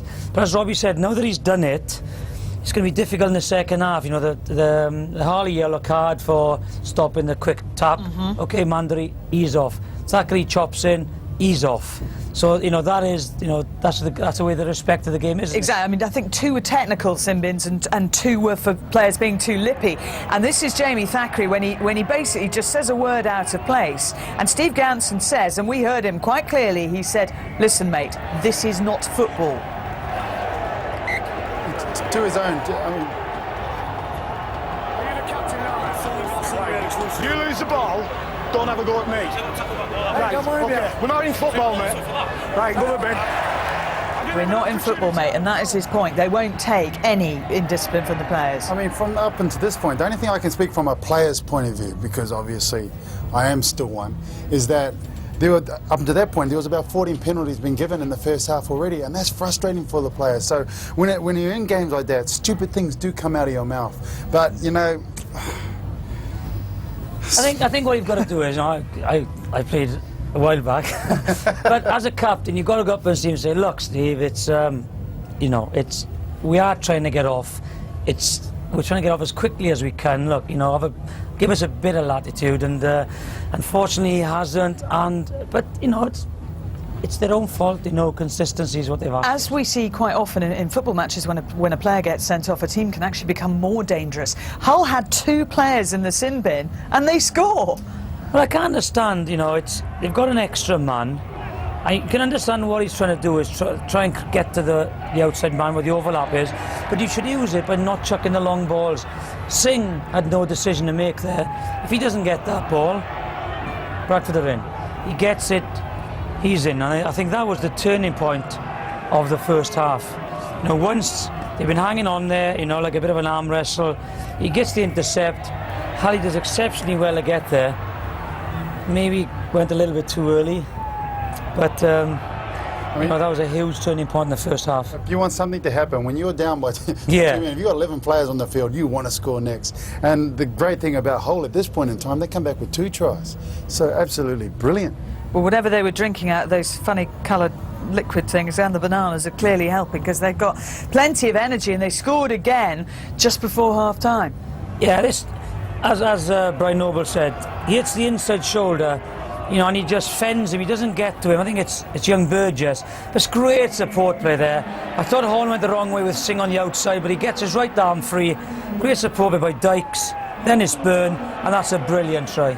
I think it's brilliant from Danny Washbrook here. He comes off his right foot, straightens up. I think Terry Newton just gets caught a little bit, but just sliding too far. Sam Burgess just slid him a little bit on the inside. Dykes in the right place at the right time. I actually think that that's a bit of a risky pass, because he was over the try line himself, and things can happen. You can get called for a forward pass and everything, but hey, he's not a greedy player, is he? He's passed the ball back inside to Byrne, and he's gone under the post. So second half, I assume we're going to see a much more disciplined performance from players on both sides. We're going to try and avoid the sin bin and try and avoid penalties being conceded. Can Bradford get back from 10-0 down? Can Hull hold on to that lead? I think the important thing for Bradford is that they don't give away penalties. They're able to get their flow on, start moving forward, get quick play the ball, start to tire out the whole squad. One thing for me is coming here is, you know, psychologically, when you play against Bradford, they like playing down the hill. You're in front at half-time, I know you're playing down the hill. Psychologically, for an opposition, that is immense, I feel. So it's now up to Bradford to come out and win this game, and Hull have got to keep on going as well. If they think oh, we got the hill now, and we'll kick to the corners, that won't be enough. So 16-6 here, Hull FC, the outside team lead at the Grattan Stadium. Let's just have a look at the latest scores in the other matches. Hull KR and St Helens is really tight, 12 apiece. Daniel Fitzhenry and Paul Cook scoring for Hull KR, and Fasavalu and Talu for St Helens. And Wakefield are 8-4 in front for Oldham. That's the latest. Sean Gleeson with the try, and that's pretty early on in that match. Now, next Saturday, we are going to be on the BBC at Epsom Downs for one of the great sporting events of the year. Last year, Derby Day was Dittori Day. I could not believe then actually what I was going to do. It was one of those days in my life that I'll never forget. He's cruising up to the favourite as they race up with a furlong. It all came together, and when I hit the front, the last half a furlong, actually my heart stopped. Frankie Dittori at the 15th of the 10th. And I had to pitch myself was real or not a dream. The one they all want, the Derby. Coverage starts Saturday at 1 on BBC One. Derby itself is at 4 o'clock, and on the Friday, by the way, the Oaks at Epsom at 4:05 Coronation Cup, part of that programme as well. Tonight, England have their latest friendly match, and it's in Trinidad and Tobago. Fabio Capello and the lads, David Beckham will be captain for that. It's 10:20 on BBC One. 10:30 is kick-off. Live, that match is. And we also, at the moment on Interactive, you can see coverage of the Rugby Union Sevens and highlights from 5 o'clock. England, Scotland, Wales, all in action with that. An awful lot available on Interactive right now, so if you do have the red button option, you can make various choices. That's if you don't want to find out exactly what's going to be happening here. There's French Open tennis and there's Rugby Sevens as well. So in the Hull dressing room, final discussions. Richard Agar pumping up his team one last time. This would be a huge result for him, having only taken over recently. If Hull FC were to knock Bradford out of the Challenge Cup, that's a massive thing. Well, they could make their season. They're sitting at the bottom of the table at the moment, or there or thereabouts, and you know, if they're able to get through to the semi-finals, possibly even get through to the finals, you can rest the whole season on that, and you know, they could turn their season around for them at Hull. I think if they get their kicking game right in the second half, Hull, I think it's going to be very, very difficult for Bradford to win this game. You know, good kicking game, keep them down in the corners. You know, they've got a great lead in these conditions. Steve McNamara just really pumping them up there for the final time. Sam Burgess is a man. He's only 19 years old. He is built like a bull. And have a look at some of the hits he can put in. He's there right in the foreground there. Do you see with his arms wrapping around there? He is just not frightened of anyone, is he? He's an immense player, you know, for such a young age. And he was, you know, he stood up and was counted for in the Test series. And he does make his presence felt on the field. He's a very clever player as well. You know, he plays prop, loose forward. But unfortunately, you know, he maybe missed a tackle, you know, for the Hull second try. But I don't think he's that type of guy to worry about it. He'll be out there and watch him make the first big smash in the second half. Yeah, he's got a lot of weight resting on his shoulders as well, because, you know, he's a young player. He's been around the setup. He's only 19 years of age, and yet now he's a fully fledged international player, and he's going from strength to strength. Well, I wonder if part of Bradford's problems are because they are missing Paul Deacon. Let's find out what he makes of it. He's with Damien. Paul, you've just come from the Bradford dressing room. How did the conversation go at half-time? Oh, pretty composed in there, pretty calm. You know, the lads know what we have to do different, and you know, stop giving away too many silly penalties. Biggest goal. That's right. A lot of indiscipline in the first half on both sides. Yeah, both sides. You know, it's disrupted the game, I think, as well.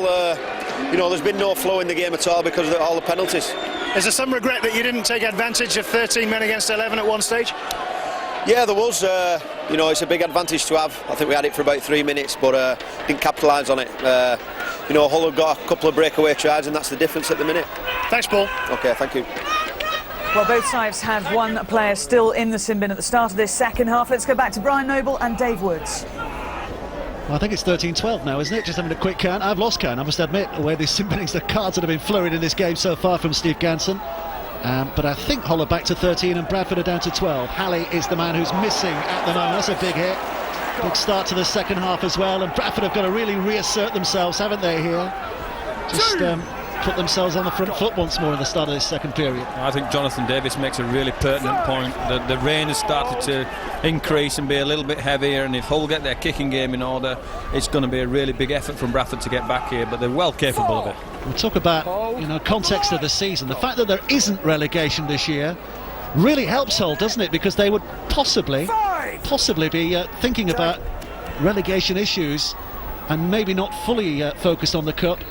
As it is, they can now really give everything to this competition, knowing that there's no danger of them going down. Let's go downstairs. Damien Johnson is on the touchline. Damien. Yeah, some bad news for Hull. They've had all sorts of injury problems this season. Another one, Tommy Lee, who limped off in the build-up, actually, to the Todd Byrne try with a knee problem. Not clear yet whether he'll return. Well, that is a blow. Tommy Lee gives them options, dummy half and half-backs, doesn't he? So that's one missing. Should any of Dykes or Washbrook or Houghton or Berrigan find themselves unfit. But at the moment, Hull are happy enough because they lead by those 16 points to 6. And it is Bradford who have to make an impact here. Here is Burgess. Claire talking about him at half-time. He's got two younger brothers. They are twins, George and Tom, who are 15 years of age and are bigger than me. They are enormous. And an older brother, Luke, who's playing at Leeds as well. Could be the future of British Rugby League, couldn't it? I think it's the future of roadblocks. Put them four together and you'll not get past them.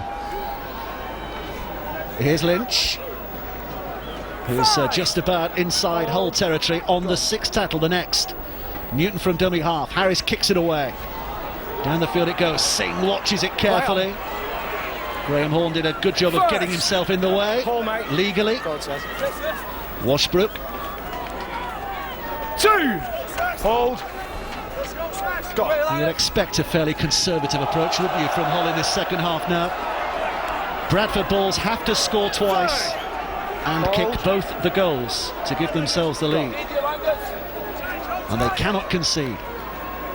Here's Thackeray. He certainly owes his teammates, doesn't he, Dave? Leave the field of play for opening your mouth is never the best for a coach, and he needs to help out now with his actions, not his words. There's Eamon, who's almost up to the 40-metre mark, as you can see. It's Dykes who dummies a kick, and Washbrook, and the gaps are appearing. Quick hands from Radford. Out it goes to Tickle. Tickle looks wide and finds Singh, and Singh's got the pace to get on the outside of Jeffries. It's another startlingly good Hull try. There haven't been many sparkling moments in this game, but Hull have provided them. And that is their 3rd try of the afternoon.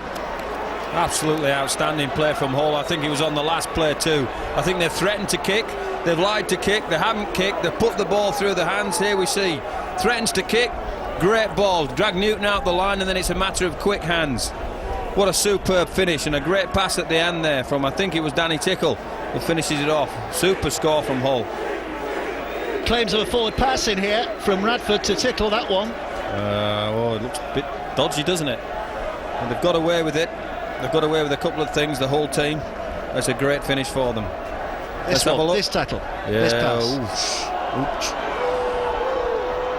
Only some boos here. Well, around also they can see the big screen. But Tickle's got the vision to see the end one.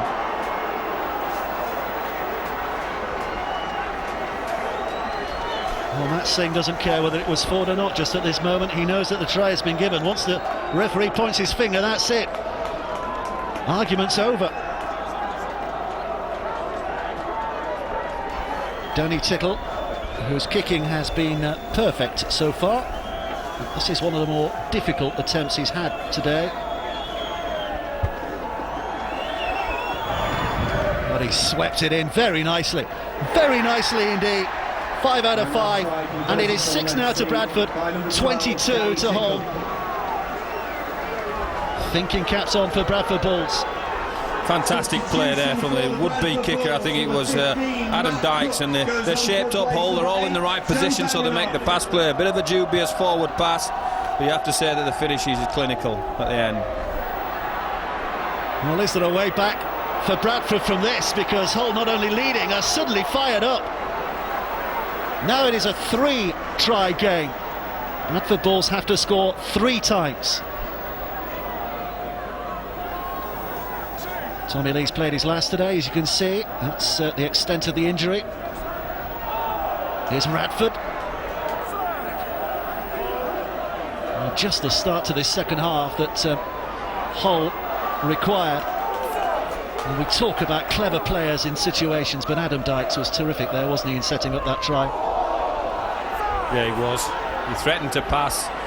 Sorry, he threatened to kick, he looked to kick, now he is kicking. Here he is, just trying to turn Bradford around, knowing in slippery conditions anything can happen. Evans drops on it. Bradford have to go 80 yards here in this next set. 2. Hold. There's Matt Cook, spent most of the season on loan at Castleford. Sykes. 4. Now Langley, skipper for the day, looking to inspire his side to an unlikely turnaround, but they're already on tackle 5, and again, still deep inside their own half. Harris kicks away, Singh's underneath it, so to is Byrne, who patches very, very safely. First. Hold. Matt Singh on a hat-trick now, of course. He's going to have a dabble here. 2. 10 metres. Hold. Go. Tickle. 3rd. Here, mate. hold, go. Here's Houghton. Step by Berrigan. 4, hold, go. Now here comes Yeaman, looking to try and force his way through, looking to get some of the full-back that made him a Great Britain international a couple of years ago. He's another who's been dogged by injury this season. Back behind the line, here comes the kick. It's high, not that testing. Jeffries takes it easily enough. First, go. It's worth pointing out as well, of course, that Jeffries was on the wing defending for that last try, and had they not had the sin binning and Halley been on the pitch, it might have been a very different story. They were overstretched, weren't they? Well, they were short of numbers. It's as simple as that. Now Bradford just need a little bit of a composed period now, where they get themselves back in the game. They're back to 13 people, score next, and it's game on. Halley's back on, just literally in the last few seconds.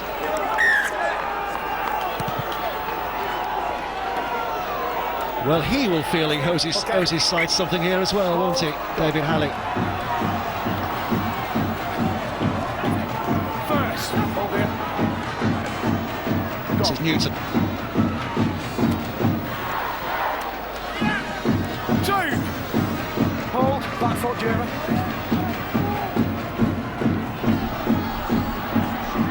Finnegan, who arrived from Salford in the close season. There's Newton again, they're edging closer at the moment. There's Burgess, half break, look for support. 4, on the goal line, 2 feet. Newton again, only 10 yards out, they might be poised here. Harris tries a little step. Well matched. 5, move. Last tackle coming up. They'll need something special here. Out it goes to Jeffries. Jeffries with a little grubber kick. It was played out by the Hull player Tickle, who was then obstructed as he tried to get it, and it will be quite clearly a penalty for Hull. Yeah, that's the right call. Bradford can't complain about that one. I think they were a little bit worried he was going to go the distance again. Who was it? Danny Tickle? Jeffries, who tackled him without the ball. Could have taken a fairly pedestrian chase had Tickle gone 90 yards from there, wouldn't it? But they weren't going to take the chance. There is a slight difference there between Tickle and Matt Singh, I agree. Goes on to replace number 8, Ewan Dowds. Oh, I think it's a great name for a rugby league player as well, Danny Tickle. Doesn't exactly represent his role, does it? Oh, that was a knock on. Knock on. Scott Wheeldon. Bradford's head and feed, and the whole atmosphere lifts again at Odsal. Had it knocked out by Shontaine Happy.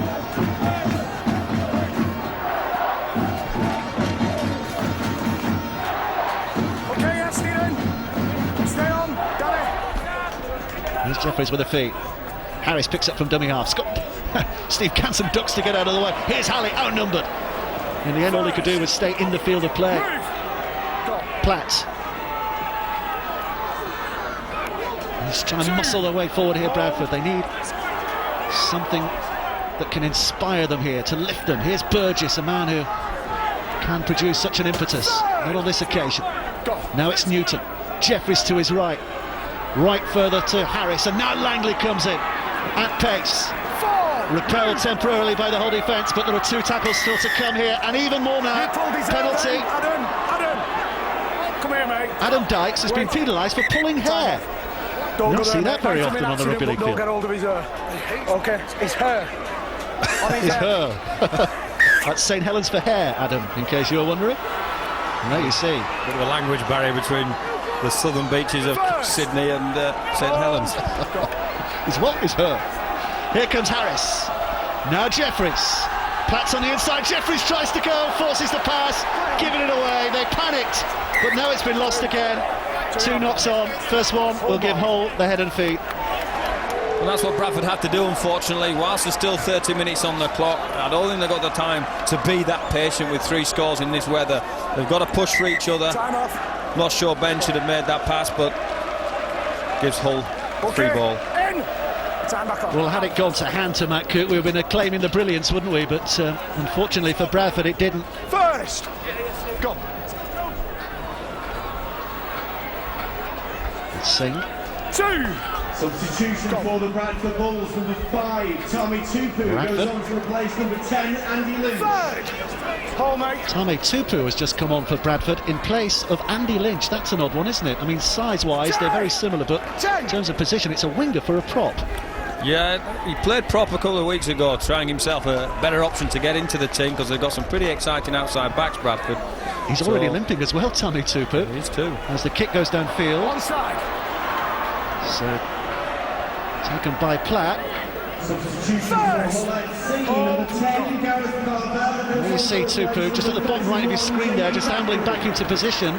Looks as though he's already picked up a knee injury within seconds of coming on. He's not a happy bunny at the moment. And another substitution for the Bradford Bulls, number 11, David Solomon. Penalty for Bradford. Number 19, Simon Regan. Captain! Here we go again. Time's off, mate. Time's stopped. Time's off.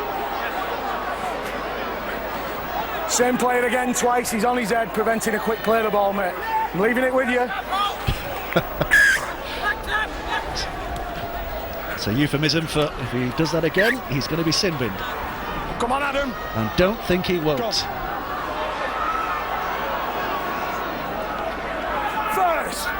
Hawkins Rovers, St Helens, by the way, 18 points apiece is the latest score, and there are 10 minutes left to play at New Craven Park. Move. Go. Here's Harris. Solomona. He's a man who can prize any defence with those hands of his, even when it looks as though he's wrapped. Go. Harris. Now Jeffries. Here's Langley. 28 minutes left to play. Bradford are trailing by a distance. They need something quickly. Here's Jeffries, little kick behind the line. It's Rayner who got there. Dragged down. Drop out underneath the sticks.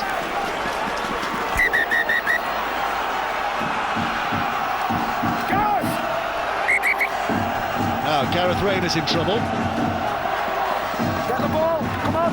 Because he threw the ball away. Now referee's not going to bother having a word with him. Just get on with it, this is what he says. He's had a word with everybody else today. We might as well have a word with Gareth Rayner. Tickle's kick is huge. So the man who's called it. Burgess, look at this. Fancy stopping him in full flight. First. Hold. Go. Newton, Solomona. Down this left flank is where they're really dangerous. When they get their game right, but not quite. Go. Newton. Here is Tupu. Third. Keep coming.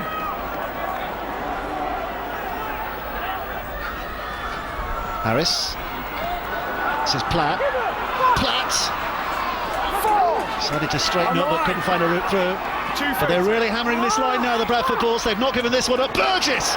Well met by Tickle. Burgess gets it away superbly. And Tupu scores! An easy try in the end, but hats off to Sam Burgess, who was absolutely immense in getting that ball away. Sam Burgess was huge here, not just physically, mentally as well. He knew he had to find an offload to give his opportunity to his Bradford teammates for a score. That brings Bradford well back into the game now. 19 years of age. And this is what he's capable of.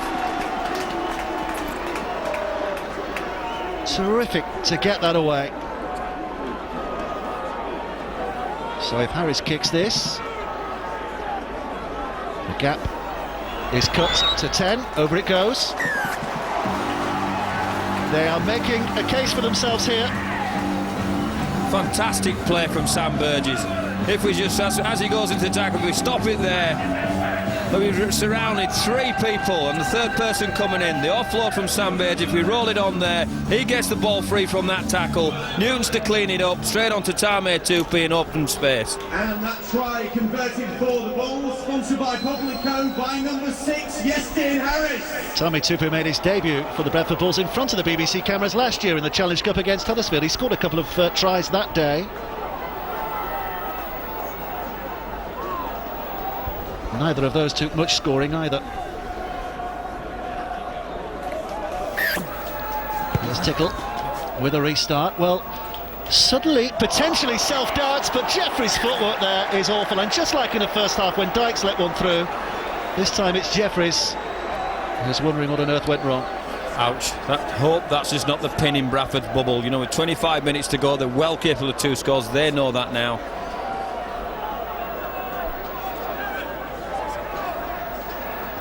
It's no use trying to hide, Ben. We knew you were there.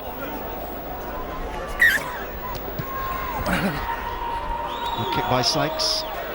Taken by Washbrook. It's a question of character now for the Bradford Bulls, who'll need to hang on for 6 tackles. And Hall cannot afford to give the ball away as cheaply as that.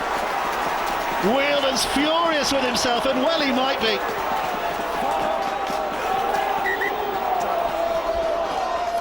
They were commonly known in the game, Dave, as a coach killer. He just needed to find his front. Hull needed to knock 6 out in the opposition half there. It's a great opportunity for Bradford. It's an invitation back into the game. Can Bradford take it? Here's Harris. First. Hold. Go. Pick up from Halley. 2. There's still belief amongst these Bradford players. Can Hull keep them at bay? 3rd. Hold. Go. Newton. Now Langley. Just trying to break that line. It buckled, but it didn't quite give. But he's still driving. Couple of tackles left in the set. Newton from dummy half. Here comes Jeffries trying to spin away. Berrigan got just enough on him. Tackle 6. They've gone up a level of Bradford. Harris needs something here. The kick's a decent one. It's a tester. It's taken. It's knocked on by Singh. And Newton scores. Terry Newton. The referee is asking for the replay. Is he offside? On the ground, he's fine. It's just a question of whether Terry Newton is offside here. Otherwise, it's a try.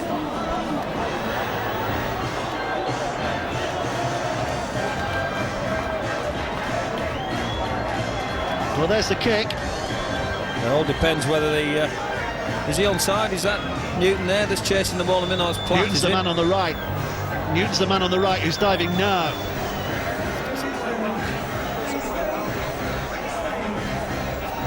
He's having a look at the screen because he's not sure himself. Anxious. Newton's the man who's standing just to the left. He's onside.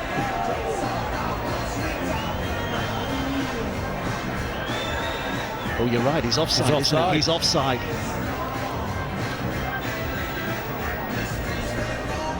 I think Newton's offside, Dave. If he's the bloke at the play the ball. Well, here comes the decision. Richard Silverwood is our video referee today. Fingers on the button. Which one has he pressed? No try. Offside. How far in?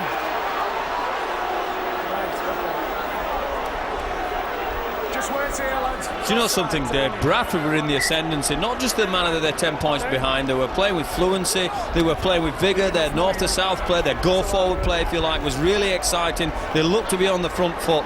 I hope this decision doesn't detract from the fact of what they were doing. Had they scored that, I think you'd have made them favourites, wouldn't you? Even if they still would have been behind. Absolutely. As it is, it's dig deep from both sides' point of view. Character still required. Substitution for Hull FC, number 16, Willie Manu goes on to replace number 11. Carvel eventually put down. Hold. Go. Houghton. 2. Go. Dykes along the line to Berrigan. Berrigan with a little step and takes it forward himself and tries to wrestle his way through. There's still plenty of time here. 23 minutes left to play, just under. 2 scores required from Bradford. A nerve-settling try for Hull wouldn't go amiss.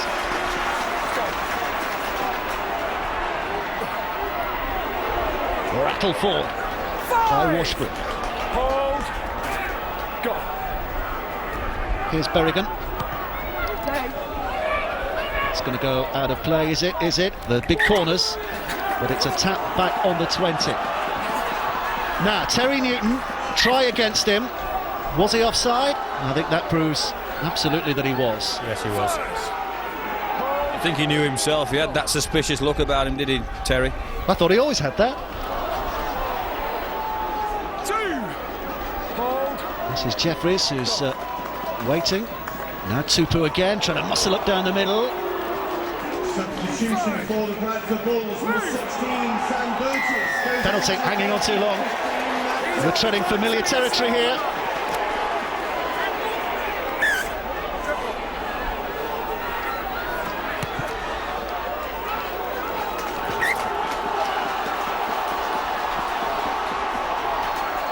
Hull have had a season full of self-doubts, led to their coach's departure just a couple of weeks ago. I wonder if one or two of those self-doubts are resurfacing here as Bradford turn the screw. Solomona away to Langley. If Bradford scoring this set, Dave, I would say to agree with you. I think they will. Newton, Jeffries, Happy, coming back on the inside. 3 tackles, Hull's defence has to hang on here. Show some spirit. Newton with a flat ball, Tupu comes crashing onto it. 3 of them got there just as well. Newton again, now Langley will try to batter down the same door, and still it holds up and pushes back. Go right, Bradford, go right, they've got the numbers. 6 tackle, Newton is going to go himself. Not quite there, but Dykes is offside. It's another 6 tackles to defend. Here's a test, a repeat set. Back to the middle, Harris, away to Jeffries. Here comes Wangenaar, big and bruising, but stoppable, just. Harris, up and away, and a twist! And none of them fell for it. None of them, they all got to him. 2 tackles gone, 4 to survive. Jeffries again, he tries to step. They just keep going down the same path. And Hull will hang on all day. They've got to go wide this time. Solomona, he can make things happen. Happy, needs to. Comes back down the middle again. And still the heartbeat strongly. It's another 6 tackles. There was a Hull hand in there, so it's another 6 tackles. Halley, this is heroic defending by Hull. Solomona, forward he comes, just tries to put his head down and batter over. Offloads, ball's gone free. Dropped on, who's got it? Who's got it? Knock on. And the referee says head and feet to Bradford. More pressure for Hull. Oh, what's this, 24 tackles? Double check that, who's head and feet. Well, the referee is asking for a replay here because he's not sure who should get the head and feed. You got a Hull knock on? Yeah, there's definitely Hull one. Hull one, we'll just see first which it is, Richard. Well, he said definitely Hull knock on, but I can't see that.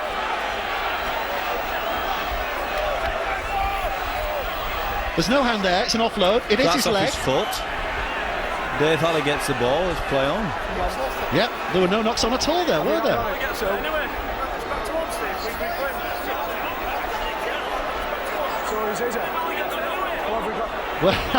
Well, Jamie Langley, the captain, is just saying, hang on a minute, shouldn't it be back to 1? It's not a scrum. Oh, it's head and feet to Hull.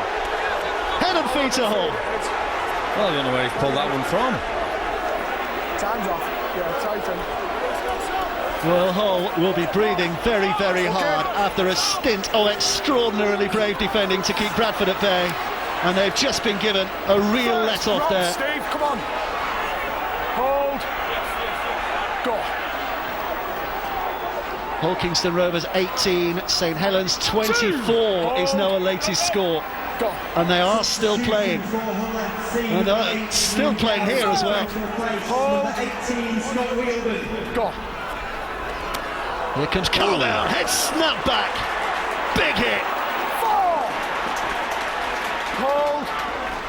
Everything is going into this game at the moment. Back it comes to Dykes, just wants distance. Touch would be a bonus. It could be a 40-20 if it rolls out of play. But Platt just gets there. Now it's about the quality of the whole chase. There's a fantastic kick from Dykes. He kicked from within his own 20 metres. He's got the ball down there. Now Hull have to muscle up for a set of 6. Here comes Evans. Interchanges left could be vital in what has been an exhausting game for both sides in these conditions. 3rd. Hold. Go. Burgess taking it in. 4. Hold. This is Newton. Now Langley. 5. Well, it took a while to warm up this game, didn't it? But my word, it's red hot now. Jeffries with a kick. Does Burns stick a twist? He goes, he's confident. and it's a good take. Newton gets up well. Hold. Go. Here's Rayner. 2. Just took a little bit more petrol out of the Bradford tanks by making himself as awkward as possible to tackle. 3rd. Hold. And every drop counts at the moment. Carvel, forward and backwards and forward again. 4. Hold. Go. Dykes. Here's Tickle. 5. Go. This is Houghton, 6th tackle. So along the line, and Berrigan will kick. And again, just hopes that it'll bounce out of play. That's a terrific kick. That's a super kick. That's a fantastic kick from Berrigan. They'll walk to the scrum now. They're trying to wind this clock down as quickly as they can. How do you wind the clock down as quickly as you can, Dave? I'm not sure. Time off.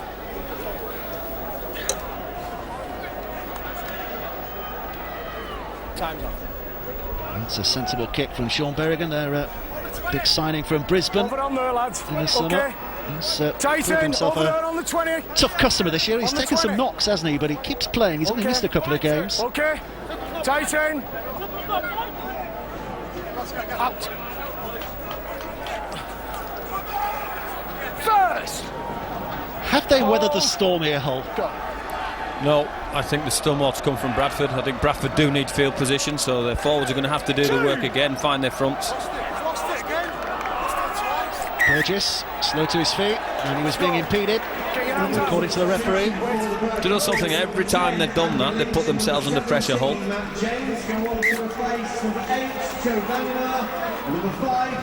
You can see that Bradford have had the monster share of possession and territorially. They have dominated too. Hold. Go. Congratulations to St Helens, by the way. They are through, the holders. 24-18 they've won at Craven Park. So Leeds are through, St Helens are through. Hold. Go. Which one of these two? It is still in the balance, you would say. Despite it being slight advantage to Hull in terms of the scoreline. Here comes Burgess. 4. But there are 15 minutes of anything might happen action to play. Offloaded. Kept alive, Sykes knocked it backwards. Here comes Langdon. 6th tackle will be the next. Bradford are 20 yards out. Bradford fans thought it should have been another 6. Harris with a kick away. Up they go, taken by Singh. Oh, what fantastic skill from Matt Singh. He's leapt like an eagle there. Oh, it's been lost. Solomona with a big hit. Knock on. What a bonus for Bradford again.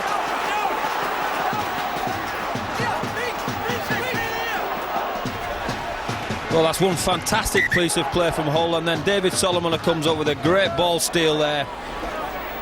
Come on in we go. Just attacked the arm of Graham Horn, didn't he? Who should have kept it safe. Time's off. 15 minutes to play. Bradford needing to score next. Out. In position again. Here's Burgess. First. Lumbering forward. Hold. Newton. Left to Solomona. Solomona, so dangerous at that distance, but they crowded round him and kept his options down. Move.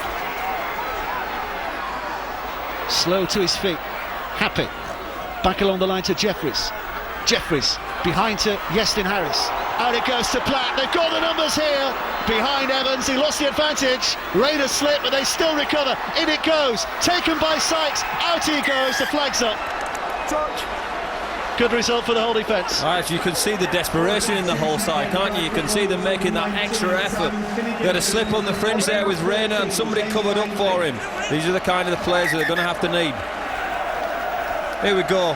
James Evans, slip from Rayner, held up, throw the ball back. Sykes, is he out? Probably is, isn't he? There are plenty of blue shirts in the frame to defend the situation, aren't there? Well, Richard Agar's getting his response. He got it last week against St Helens with a very, very brave performance by his side that ultimately led into defeat. Oh, it's lost again! Again they've lost it! So many invitations back for Bradford. They've got to take one soon, surely. Here comes Newton along the line. Rayner had to be quick. That was a great tackle. Great decision and great tackle. Man on the outside, and he missed it. Would have been a try. Jeffries. Here's Harris. Short and flat, and James. Two men with him. Again, their character tested to the limit here, Hull, as Jeffries tries to just sashay his way forward. 3 tackles gone, 3 to come. Newton. Little ball away to Harris. Harris on to Platt. Hull had the numbers. Platt's driving. Back he goes. 4. Couple of tackles left. Harris again now. Finnegan, short ball. Jeffries. Not the man for the crash ball. 5. Easily dealt with. Finnegan again. Here's Harris. Harris with a kick to the corner. Rayner! Easy take, plunging. Say easy take in these conditions. It's always going to be a little bit difficult, but they're not the best of kicks. If you play to script here, Hull will drop the ball and Bradford will have another go at them. 2. Hold. Go. Richard Agar's 2 weeks in possession of the hot seat at Hull have been rather eventful, and this might yet put a big smile on his face. Here comes Yeaman. That's a good relieving run from dummy half by the centre. 12 minutes left to play now. Dykes with a kick, taken by Halley. Surrender. 1. Go. Newton. Solomona. 2. Hold. Don't forget the semi-final draw. BBC Look North, Monday at 10 to 7. You can also see it on the BBC News channel. It's live on Look North, but on the news channel it'll be shown just moments later. That's on Monday evening, just about 10 to 7. Now the ball is dropped. 4. Evans recovers. 2 tackles left here. Bradford's whole line was ahead of the ball, so options limited on the next play. 5. I think it's going to be a kick play. Comes to Jeffries. High and steepling and hoping that Singh can't keep hold. He can. It's a very good catch and he's away. He's on for a hat-trick if he can go the distance. I don't think he will now, though. The cover was across from Jeffries. I think he was willing a few Bradford players to get to him then. One again by Berrigan. Berrigan slips through. Is this going to be another long-distance heartbreaker? Houghton. Now Dykes. Dykes looking for runners. Oh, and he tried to push it, and that was a knock-on, surely. He's given all on. Well, he's given all on, back to 1, even though it's a Bradford man who has the ball. And now he's saying Bradford have possession, and it was a clear knock-on, wasn't it? It was a knock-on from somebody. 2. He might have been unsighted.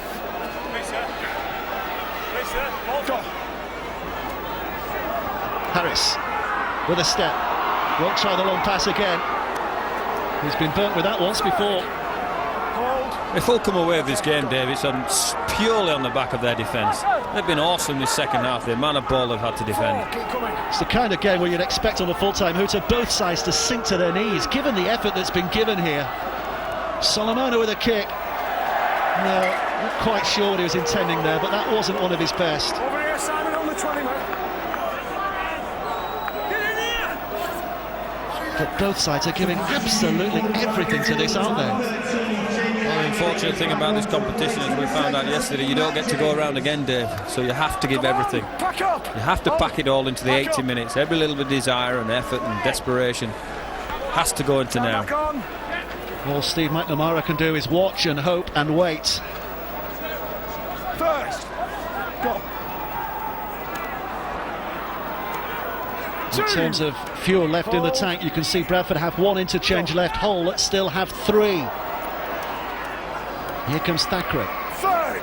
Sam. So it's almost a case of what you see is what you get from Bradford now. They've only got 1 change around left to come. Here's Tickle. 4. Here. Go. Oh, somebody's hurt there. I think it's Finnegan. Oh, it's Manu. Manu has got away from it. And Manu is going to go 10 yards away from that line. A score here now. Dykes puts it high. Singh's underneath it. Halley's underneath it. Singh almost got there. It's out of play. And it will be a handover because that was the 6th settle. Shouldn't that be a scrum? Bounce in the field of play. Sixth tackle. It's a handover, isn't it? First. Go. Here comes Halley. 2. Go. This is Finnegan. Bradford looking for width here now. Harris, away it goes. Sykes, Evans on the outside. Sykes tries to make a bit of room for him. That's a decent pass. Evans, good offload. Back to Harris. Testing Hull now. They've been right. Now they'll come left. Can they stretch them? Here comes Vangenaar. Vangenaar on the inside. Happy offloads again now. Platt takes it into line. Here comes Solomona. Solomona makes a bit of room for Halley. Halley comes back on the inside. Halley's still going. Snatched up by Tickle. Now it's Jeffries. Jeffries throws it back to Harris. Harris has a look and sees there's an overlap there. Oh, and Sykes has dropped it. What a mistake that might prove to be. They went right and left and right again. And just at the crucial moment, it turned into a bar of soap.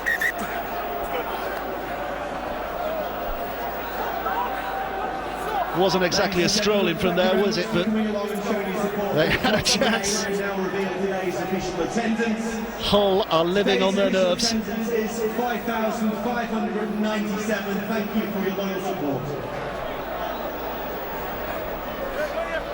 There have been some terrific cup ties this year in this Challenge Cup competition, haven't there? St Helens against Warrington, which the BBC cameras caught, of course, in the last round. Hull KR Huddersfield wasn't a bad one. This one today as well. Yesterday was a pretty good one. I know the Wigan coach wasn't exactly happy with the result, but it was a great game. And here, a very different game, but nonetheless utterly absorbing. 2. Hold, mate. Hold, Joe. Go. Here comes Dowes. Now Berrigan. Oh, and Lynch taking it off him. Good steal. Good steal. Finnegan. Harris. Here comes Newton. Interception, is there? No. Just got a touch from Sykes. On to Evans. Evans cuts inside. Rayner's recovered to get back there, having nearly made the interception to make the tackle. Good effort by the winger. Jeffries over the head of Langley. Harris.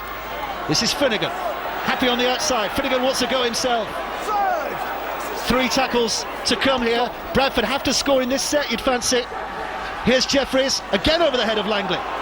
Aerial bombardment, knock on, went backwards. Sykes has a look up. Play on, says the referee. Penalty, is there? No, I don't think so. Good tackle. Now Newton. Langley. He's bulldozing his way forward again. You'd think this is the play for Bradford, wouldn't you? 6 tackle, Newton picks it up.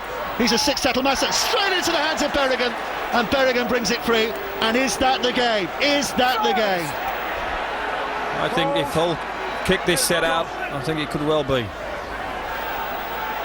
Oh, no. Oh, he's lost it! Stolen. There were 2 men in the tackle and it was stolen. And it will be a penalty.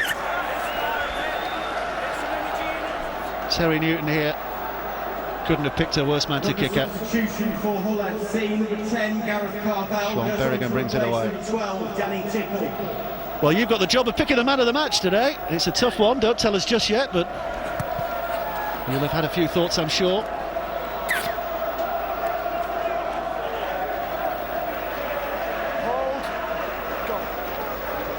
Here comes Thackeray. Solomona was looking at a potential ball steal there, but Thackeray kept hold and then others came in. Dykes. 2. Hold, mate. Hold tight. Hull fans asking if the Hawkinston Rovers fans are watching just at this moment. No doubt news will have filtered through that their big city rivals have gone out. But Hull are through to the semi-finals unless something untoward happens now in the final 4 and a bit minutes. Bradford have to score twice. Thackeray. Out came Happy. Good contact. Wait. Go. Houghton.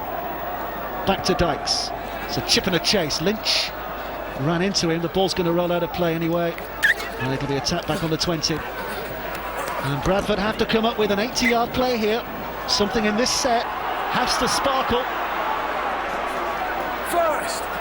Hold. Penalty, that helps. Hull will be kicking themselves. First.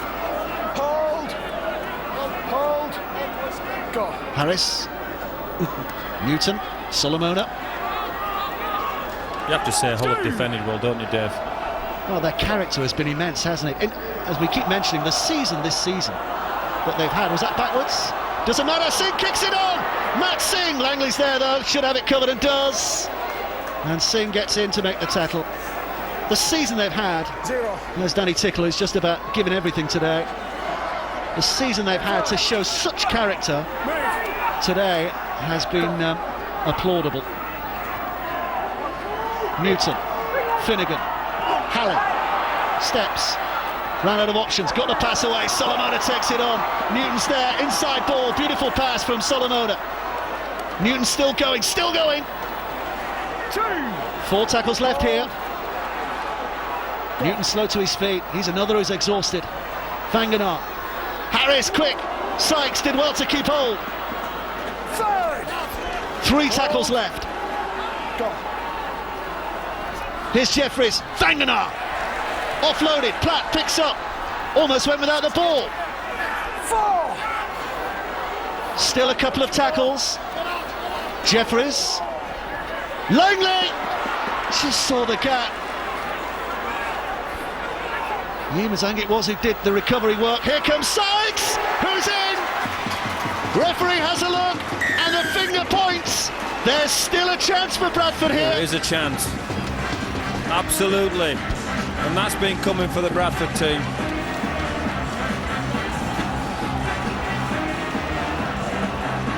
Well, they're not going to waste time with a kick as Sykes goes in for the try, but has brought it back to within 6 points now.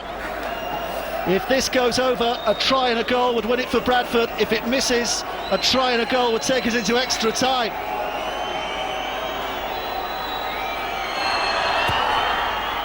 He's put it wide. So there is still 6 points the difference. When you're in position, Cole. Back to position, lads. Great finish from Paul Sykes, but it's been coming. The amount of defence Hull have done, something had to give, something had to crack. The problem for Bradford now is what we've got, 2 minutes to go. Not long at all. You can see here 1 minute and 26 seconds left to play, and Hull are taking all the time in the world, and they're thoroughly justified in doing that because they know they are 1 minute and 26 seconds away from a place in the Carnegie Challenge Cup semi-final. All they have to do is make 6 big tackles from here. Bradford will have one more set with the ball in their hands. Now it's 5 tackles. Here comes Fanganar, driving forward. It'll take more than a big bust now, though. It'll take some speed, some brilliance. Harris, this is Sykes. Sykes cuts back in. That's tackle 3. 3 to come. Something's got to happen. Langley, Newton, back to Fanganar. Along the line it goes. Finnegan, all behind Happy. Was that a knock on? No, referee says play on. Happy's still searching. 2 tackles to come. Move! 45 yards to cover. Jeffries from dummy half. Wants to be a hero, but he's lost it. He's lost the ball, and Bradford have lost the game, surely. It'll be a scrum down, Hull's head and feed, and all they'll do is put the ball at the jumper and run the clock down. Absolutely. I don't know if they'll get past the scrum. Play 1, they'll drop to their ends. There's 18 seconds left. Come on, tight in, boys. Unbelievable defence from the Hull side this second half, you know. Hey, Gareth. Hats off to Hull FC. Tight. Come on. Get it in. Man of the match, Brian. Well, I think there are several candidates. I think Terry Newton for Bradford's been awesome.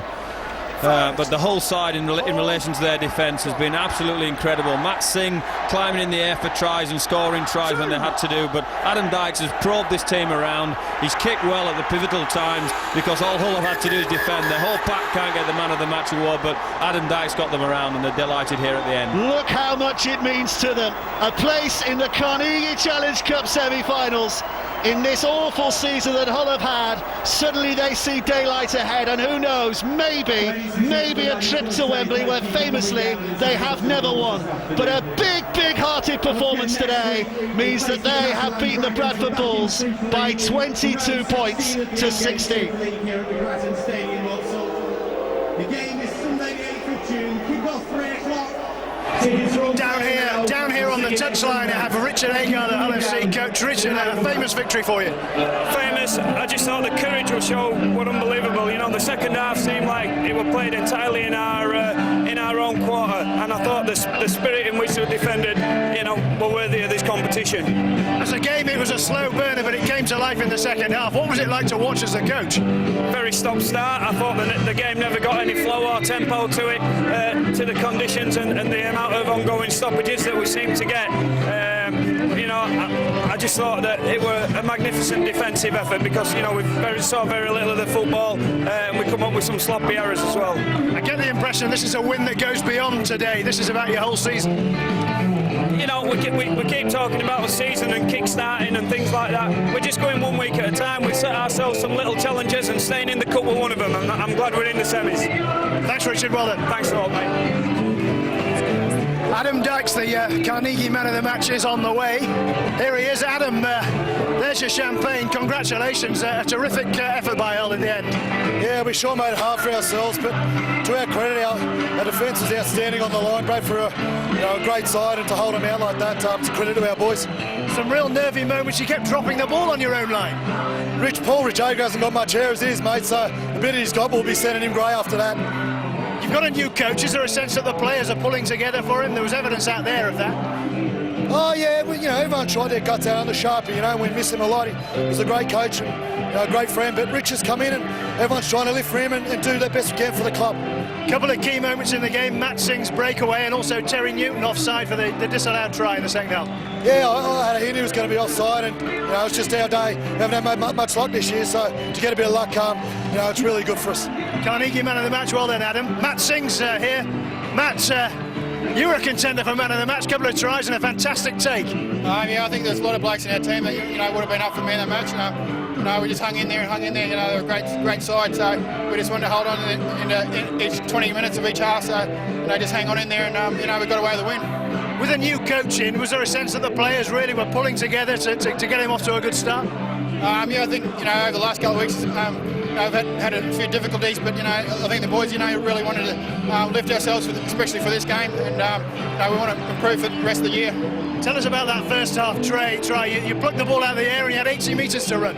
Yeah, I don't know. I done it in the end. I was just lucky I got a bit of a palm at the end because he caught me in the last 20 minutes, 20 metres out. So I was just lucky there. Congratulations, Matt. Well done. Thanks a lot. Well, an incredible result here for Hull FC and for Richard Agar, their new coach. But it is still hugely controversial, and there will be an awful lot written about this result. Poor Bradford sitting there in utter dejection. They cannot understand how they didn't take one of those opportunities that they were given when they had, gosh, something like 6 sets, I think, within their own 20. They weren't, they weren't successive sets, but they had the opportunities. They didn't take them. They could only score through Paul Sykes. It wasn't enough, and it was too late.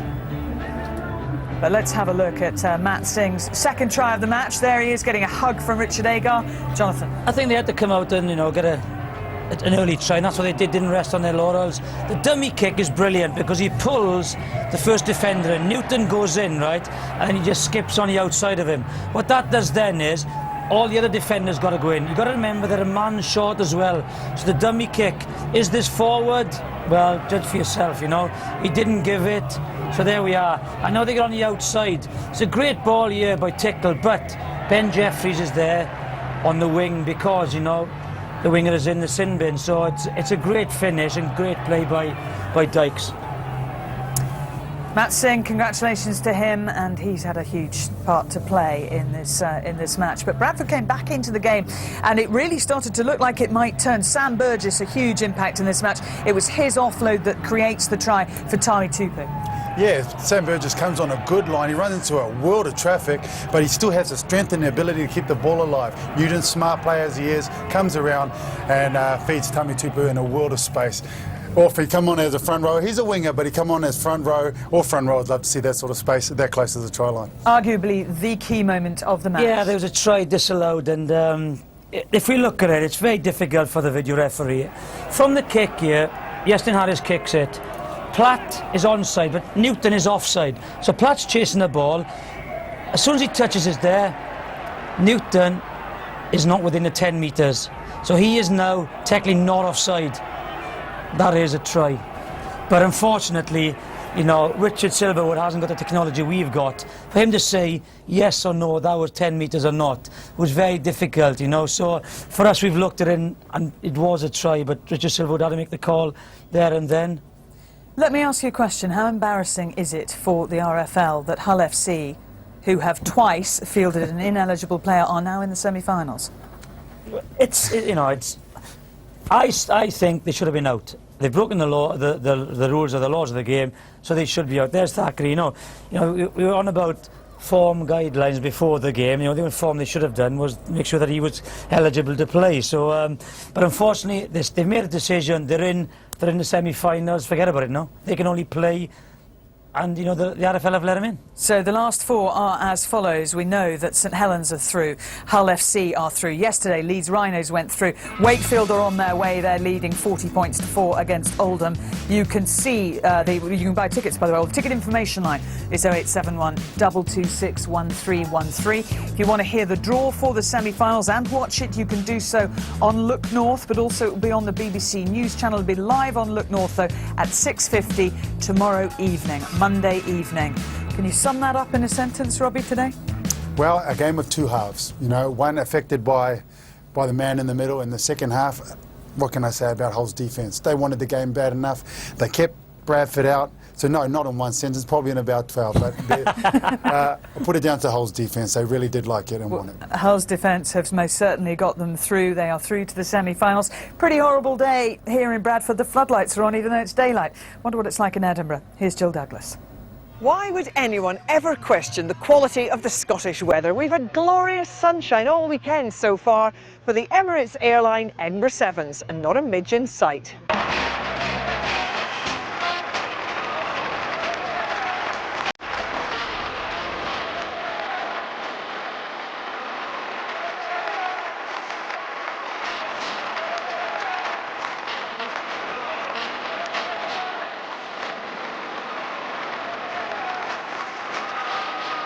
This carnival of rugby has brought out the crowds, the costumes and a few characters to enjoy the climax of this World Sevens series.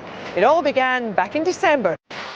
Dubai was the first stop for the 2008 IRB World Sevens series, and it was the defending champions New Zealand who got off to a fly. They met their great rivals Fiji in the final, and 2 Zar Lawrence tries quickly took them into a 26-0 lead. But you can never write off the South Sea Islanders, and they fought back to trail by just 5 points. There was a late controversial try from Stephen Yates which allowed the Kiwis to hold on and take the first title of the year. George in South Africa was the next leg of the tour, and again the final was between those 2 heavyweights, New Zealand and Fiji. Fijian indiscipline was to be their undoing. 2 men sin-binned, and wing Victor Vito made them pay with 2 tries as New Zealand won comfortably. British interest centred on the bowl final, where a hat-trick from Anthony Elliott gave England the lead over Wales. But the Welsh came storming back, and a James Lewis try eventually gave them a dramatic 21-19 win. On to Wellington, and this time it was Samoa who stood in the way of the dominant New Zealanders, and the Samoans got off to the best possible start, with Mikaele Pesamino showing his blistering pace in the very first minute. Victor Vito brought the home side back into it with a try which showed all his speed and strength, and with the scores tied at 17-all, the young winger did it again to clinch a dramatic victory for the Kiwis in front of those adoring home fans. San Diego played host to the 4th leg, and finally New Zealand dominance began to be challenged. Wing Voya Zangwa brought South Africa to within touching distance in the final. But then Zar Lawrence scored the crucial try, leaving the Kiwis unbeaten in a record 35 consecutive Sevens matches. And in the bowl final, Wales just held on to win against the United States thanks to a try from Tal Selly. Then on to the spiritual home of sevens, Hong Kong. It hadn't been a happy hunting ground for New Zealand recently, the last victory here back in 2001. And in the final, they faced emerging South Africa. Tries from Raikabula and this from Stephen Yates got the Kiwis off to a great start. But in their first Hong Kong final, South Africa put up a strong display, Stick pulling a try back. New Zealand, though, sealed the title thanks to that prolific Zar Lawrence. But no doubt that their supremacy was finally under threat from the Springboks. Adelaide was the next host of the Sevens circuit, and at last the Kiwis' winning streak was under serious threat. South Africa again, their opponents in the final. The Springboks took an early 10-0 lead. Robert Aberson surprising the New Zealand defence with this opening try. Victor Vito's power and determination brought the Kiwis back into it, before juries sealed a fine 15 points to 7 win for South Africa to finally break New Zealand's stranglehold on the Sevens game. In London last weekend, New Zealand's luck seemed to be out yet again. They were beaten in the Cup quarter-finals by a resurgent England side thanks to Tom Biggs' late solo try. Scottish hopes. But after disposing of England in the semi-finals, Samoa were the team to beat. Facing Fiji in the final, their local rivals had no answer to the running of Lolo Lui, who scored a first-half hat-trick of tries. Fiji did fight back. Rabo Napangwa made it 19-14 with 5 minutes to go, but too little, too late. After Nasoni Oroko's levelling try was ruled out for a late tackle in the build-up, Samoa hung on to win only their third World Series Cup title. And in the end, there was also celebration for New Zealand. They made up for their early exit from the Cup at the hands of England by winning the plate title against South Africa, and more importantly, secured the points needed to retain their IRB Sevens World Series title. Having won the first 5 rounds of the season, the Kiwis did it with one event to spare. So there it is, New Zealand once again on top of this World Series table. They've dominated this competition over the last 9 years. England, well, mid-table, and Scotland just into the top 10. Wales just outside that top 10 in 11th place. Alongside me, Joe Lydon, formerly, of course, involved with the England Sevens team. But we're here to talk about New Zealand, I suppose, initially, because worthy winners of that title. They performed well and consistently right through the season, haven't they? Consistency is the word. They've set the benchmark in World Sevens. A lot of that is consistency of selection, consistency of performance, but also consistency of the coach. Gordon Titchings has done a fantastic job, not only during this series, but over the last 10 years with the New Zealand Sevens. There seems to be an abundance of talent in New Zealand. They are, but they have set those standards themselves, so the people that bring them in, once they've selected them, they know that they have to match that standard. So they bring in young talent, they groom them quickly, and they get them playing to a very, very high standard. Well, they're already the World Series champions. What is there to play for here this weekend? There's lots to play for. All the nations have pride. They all want to play for their countries. They all want to play for themselves as well to make sure that they perform to their best. But they also want to emulate the kind of talent, the kind of exceptional performances that New Zealand have shown. When you look back at Twickenham last weekend, who impressed you most from these home nations? I think England played well. They've come with a point to prove from this week. They were disappointed in their losing the semi-final to Samoa. They have a point to prove. I think Scotland as well, coming here, playing at home, they want to impress. They want to show that they are on the World Sevens stage now. And it's a real carnival as well, isn't it? A fantastic occasion. Exactly. The atmosphere that's generated here at Edinburgh, but you go throughout the series from Dubai down to Wellington, they really are quality tournaments that attract and bring out the best in players and fans. It's all about entertainment. They certainly had an entertaining day here at Murrayfield yesterday. To take us through the pool stages, here's Johnny Saunders and Andrew Cotter. The home nations were kept apart in the pools from which the top 2 would qualify for the Cup quarter-finals. England had the Masters, New Zealand in Pool A to contend with. Scotland had the toughest draw with South Africa, Argentina and Australia all major challenges.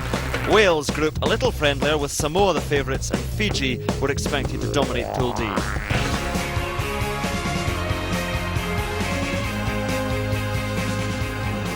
New Zealand were up with the birds whilst Russia really should have stayed in bed, as the All Blacks ran in 4 first-half tries before completing the wrap with another 3 in the second, winning easily 45-0. Portugal put up a bit more of a fight, but were no match for the slick handling, power and pace of New Zealand as they ran out 28-0 winners. England also put Portugal to the sword. 2 first-half tries by Uche Uduza saw them on their way. Cracknell seemed to forget how to kick the ball, but his teammates saved his blushes as tries by Phillips and then Biggs sealed a comfortable 22-0 win. England were expected to win easily against Russia, but 2 first-half tries by Matviev and Shugai saw England trailing 12-0 at half-time. Cue the battle cry from coach Ben Ryan. At a higher pace and a better tempo than them, and a bit of pride in the shirt. In the build-up to the try, but Yuri Kushnerev knew his conversion would give Russia a memorable scout, but the pressure told, and England survived, but a 17-all draw with scant consolation to the Russians. Well, after that draw, England took on New Zealand, knowing the winner would top the group. In comes Thama to dig for that ball, and New Zealand penalty. England not rolling away. And so quickly taken, no pause for breath. And on it goes to David Smith. And the Auckland winger, well, it's carried on in fact by Chad Toro. And Toro for the line, but short, and offloads so well. And Solomon King is there to score the first try. Touch, pause, engage. Securing ball first of all. Well, they'll have a more leisurely chance to do so with a penalty. And here comes Ben Gollings, Jack Adams alongside, a little no-look pass from Gollings. England so deep, but they get a chance to come again. And through, and there they are for the try, and it is Gollings who will score at a counter. And under the post he will sail, and he'll score the try, and shortly England will draw level. Still England deep in their own half. Some game breaker has to emerge now as the clock ticks down to a minute, and here is Tom Biggs, upended in the tackle, but gets the ball away to Adams and runs out of options and kicks long. Tomasi Thama is back there, and England chasers are tired indeed, and Thama has all the time in the world. And New Zealand may well just keep ball now, and may do more than that. Taken on by Nigel Hunt, who's on the field, and here is Kendrick Lynn, and Kendrick Lynn, is there a final nail in the English coffin? There is. The chases on. Ollie Phillips will get his man, but support as ever is there. And now it is Tim Mickelson who scores, and as England pushed, New Zealand prospered on the counter-attack, and the game's won. They go through as group winners. England go through in second place. New Zealand's right foot.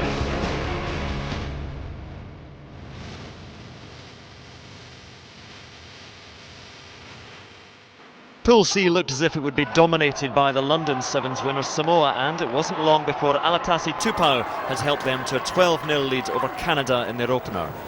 But the Canadians proved tough to beat. Neil Meacham's try made it 12-10 at the break. In the end though, Samoa held on, another Tupou try easing them to a 24-17 win. Wales were seen as the other serious contenders in Pool C. This James Lewis score though helped them overwhelm a weak Spanish side in their first match. Canada were always likely to provide a sterner test, but Wales continued to impress. Winger Aled Brew, recently signed for the Blues, helped secure a 24 points to 7 victory. All that remained was a showdown with Samoa to decide the group winner. Mike Friday and Johnny Saunders take us through the best of the action. Great start from Wales. Okay. And here are Wales with a second score, are they? Jonathan Edwards, Samoa going to sleep. And Jonathan Edwards now in the right-hand corner. The Samoan defence opening up in front of him. Hands on hips from the Samoans. Ulimai trying to barge his way through, and he does. Well, he's a fantastic player, Ulimai.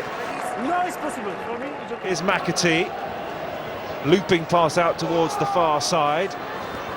And this is a nice little run from Lee Williams. Lee Williams out towards Jonathan Edwards. Edwards is in for his second try against Samoa. Well, that was nice play. Lee Williams to Jonathan Edwards. And with a hop, a skip and a jump, Jonathan Edwards is over for his second try. Ball is flicked back by McAtee towards Williams. Williams, who made that third try. Wonderful pass again from Williams. And here we go, this is a run, it's Tauseli again. We saw him run in for the first try, and here he is again, Tauseli. Well, fourth try for Wales against the mighty Samoans. Here they go again. The twists and the turns. There's a sea of red, a brick wall of red. Can the blue shirts breach it? Picked up by Trevor Annis. He can't quite get over. Surely now, though, around the side will go number 11, Tom Iosefo. He gets the try. Tal, a wonderful victory, try from yourself, and a victory which is so important to Wales as well now, topping the group. Yeah, I mean, we were very disappointed last week. You know, the boys went out there, we got a draw against Argentina, which we were disappointed with, and we talked all week long and hard and looked at ourselves about letting opportunities and chances slip through. We got the first two victories today, which were vital to get into the quarterfinals, but that's worth a kiss. But we really wanted this victory tonight because it means we hopefully avoid Fiji in the quarters tomorrow. So it was vital that we won today.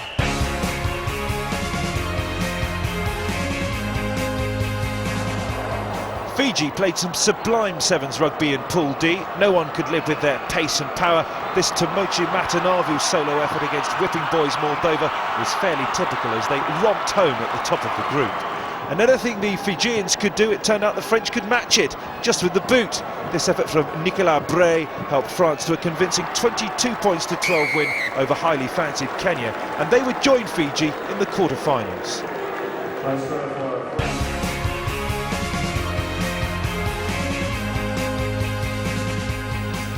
Last but certainly not least, Pool B, the group of death that every tournament has to have. South Africa were marginal favourites, and against Argentina, Kabamba Floor's try took them to a 19-0 lead. So far, so good.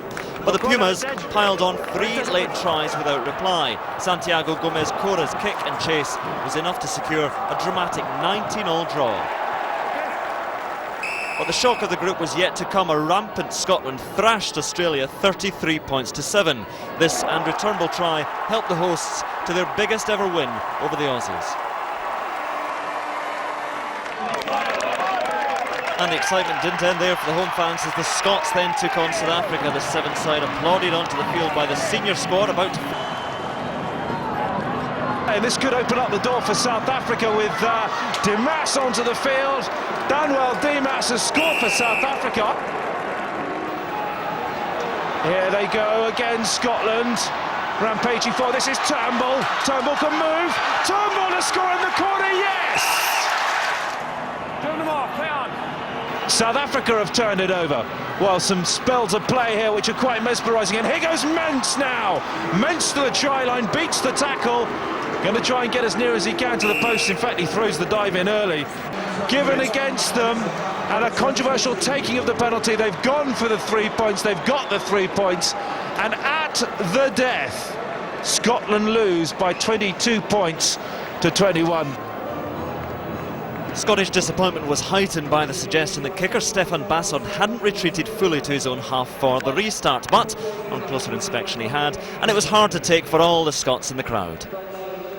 What a cruel end to that match against South Africa for Scotland Sevens, and watching it with the rest of us was Chris Patterson. Chris, first of all, on that sevens there, I mean, desperately unlucky for Scotland, all to do now against Argentina. Yeah, absolutely. You know, a great result earlier on, and they started that game so well. They kept possession, their shape was good, their skills were good, but you know, the quality of South African, the guy they brought on that scored 2 tries, came off the bench. It was a big impact for them, and really disappointing, but with this crowd and this atmosphere, let's hope we can beat Argentina and progress. Yeah, have to do it against Argentina, and, well, it's all a coincidence because you're heading off to Argentina now. Yeah, imminently, yeah. I think as soon as this interview's over, we catch the bus and we fly out tonight. So that's it's exciting. There's a lot of new faces. It's a hard tour, that one. It is a hard tour, but it's exciting. You know, I think we need it. We need a fresh start after the Six Nations. We've all said that. We've probably said that too often. But as I say, the new faces that have come in, playing wise especially, have been outstanding in the Magners League. You think Ben Cairns and Nick DeLuca and John Beattie, etc. These guys coming in, and there's new faces in the coaching staff as well. So it's an exciting time. Yeah, good luck. 2 tests in Argentina, and perhaps Scotland can do it against Argentina as well in the final game here. Thanks. Hope so. Thank you. So Scotland would have to take something from that final group game against Argentina. The South Americans had lost to Australia in their second game to Moi Po, one of the Aussie try scorers. But both Argentina and Scotland could still qualify as they took to the field in the final game of the day. Options either side, and left they go. It's for Pablo Gomez. Cora slips it well to Gossio, but he again is held just meters short. Scotland's defence standing firm, but this time it breaks and Argentina score. One movement, says the referee, and the try is there for Santiago Picaluga. Now there's a 2-on-1 quickly appears, and now a 1-on-1 and 1-0, and the charge is on for the line, and it's Diaz Bonilla who's going to get there. Gregor can't reach him. He can, but only after the try line, and Argentina move in front. Penalty advantage. Scotland have the penalty advantage, and here is Richie Vernon. Support outside, and it comes in from Shaw. Colin Shaw now looking for more support. There it is. And Scotland have the penalty, and the extra blast tells you that a card to score now. 3 minutes to go, and 7 players against 5. They cannot waste this, surely. And there is the try coming for Greg Laidlaw. It had to come, and it has. Just 2 points to lead, under 2 minutes remaining. Hands, both sides. And a Scottish penalty. Wait. Come here. Oh, another player is heading off. 7 against 4. There'll be nobody left in a moment on the Argentinian side of the game. A remarkable game, but the draw is still good enough for Scotland to head through to the last 8 of the Cup. I'm joined by Scotland's Jim Thompson and the proudest father in Scotland, his father Derek, who of course you would recognise from his Channel 4 racing presenting. Jim, first of all, congratulations, great day for you, great day for Scotland. You're through in second position, play New Zealand tomorrow, but first of all your reflections on today. Got off to a very good start. Was pleased about that. It was running out in front of a pretty much full house here. Both East Stand and West Stand was brilliant, and like that we were always planning to beat Australia and get off to as good a start as possible. So we did that pretty convincingly, and then against Africa just got beaten in the last seconds, which was pretty gutting. But we kind of regrouped after that and said we're going to go and beat RJs to get to the Cup quarter final, and I mean we drew with them and that's us through. So that's the main aim of getting through to the Cup quarter. So we've done that. So we're pretty pleased. And how much of a boost is it playing in front of such a great crowd, your home crowd? That must be a big factor. It is, yeah. It's pretty special, to be honest. The crowd have been brilliant today. They were so loud, and I mean it was fantastic. And you know, for 12 of us playing in front of our home crowd, young guys wearing the Scotland shirt at Murrayfield means a lot to us. So it's yeah, really good. And good to have your dad here. He's not at the horses this afternoon. Not sure about that, but yeah, it's nice of him to come up for a weekend and you know, support me. So yeah, I'm really pleased. Yeah, no. Derek, I want you to first of all give us a twirl. All right, here we go. You got it. There we have it. We've got the Thompson shirt on. You're so proud. You're bursting with pride. It's unbelievable. I remember him as a little kid, and he used to go to bed with about 5 rugby balls. You used to go to bed with a teddy bear like you and I. He went to bed with rugby balls. He's still my little kid, and to see him going out there, it's a very emotional time for me. It's unbelievable. I wish his mum was still with us. She'd be able to enjoy it with us as well. But I'm very, very proud. He deserves it, and when he's on the pitch, this Murrayfield Stadium comes alive. It's terrific. But what a great team effort, and well done, Scotland. I never thought as an Englishman I would say, come on, Scotland, but I did. What do you think, big fella? Very, very, very proud of you, Dad. Very proud of you. Thank you. I'll get killed when I go back south of the border. So this is how the quarter-finals of the Cup panned out. The reward for Scotland's second place in Pool B, a tough encounter against World Series champions New Zealand, who they'd never beaten in the Sevens World Series. A repeat of last week's Twickenham final between Fiji and Samoa. And the reward for Wales, if they beat France in their last 8 match, was a possible encounter against the old enemy England, providing of course they beat Sevens heavyweights South Africa. Well, a fantastic day of action yesterday, Andy. I know you enjoyed it, and the sunshine. Who impressed you the most, though? Well, I think the Scotland, South Africa, Australia, Argentina group was just so full of great rugby, huge drama, a lot of controversy, and I think that was maybe the highlight. I think England been very close to going out to Russia. Russia came from nowhere and had a chance to win it, and then Wales topping their group was a shock. So some great rugby, great weather. I think we're set up for a great day today. And a wonderful atmosphere here as well. Great home support for Scotland. How do you think they'll cope against New Zealand? Well, you can can hear the support they're getting last week down in England, down in London, just about beating Fiji. This is a big ask for them here, but I think they've got confidence. They might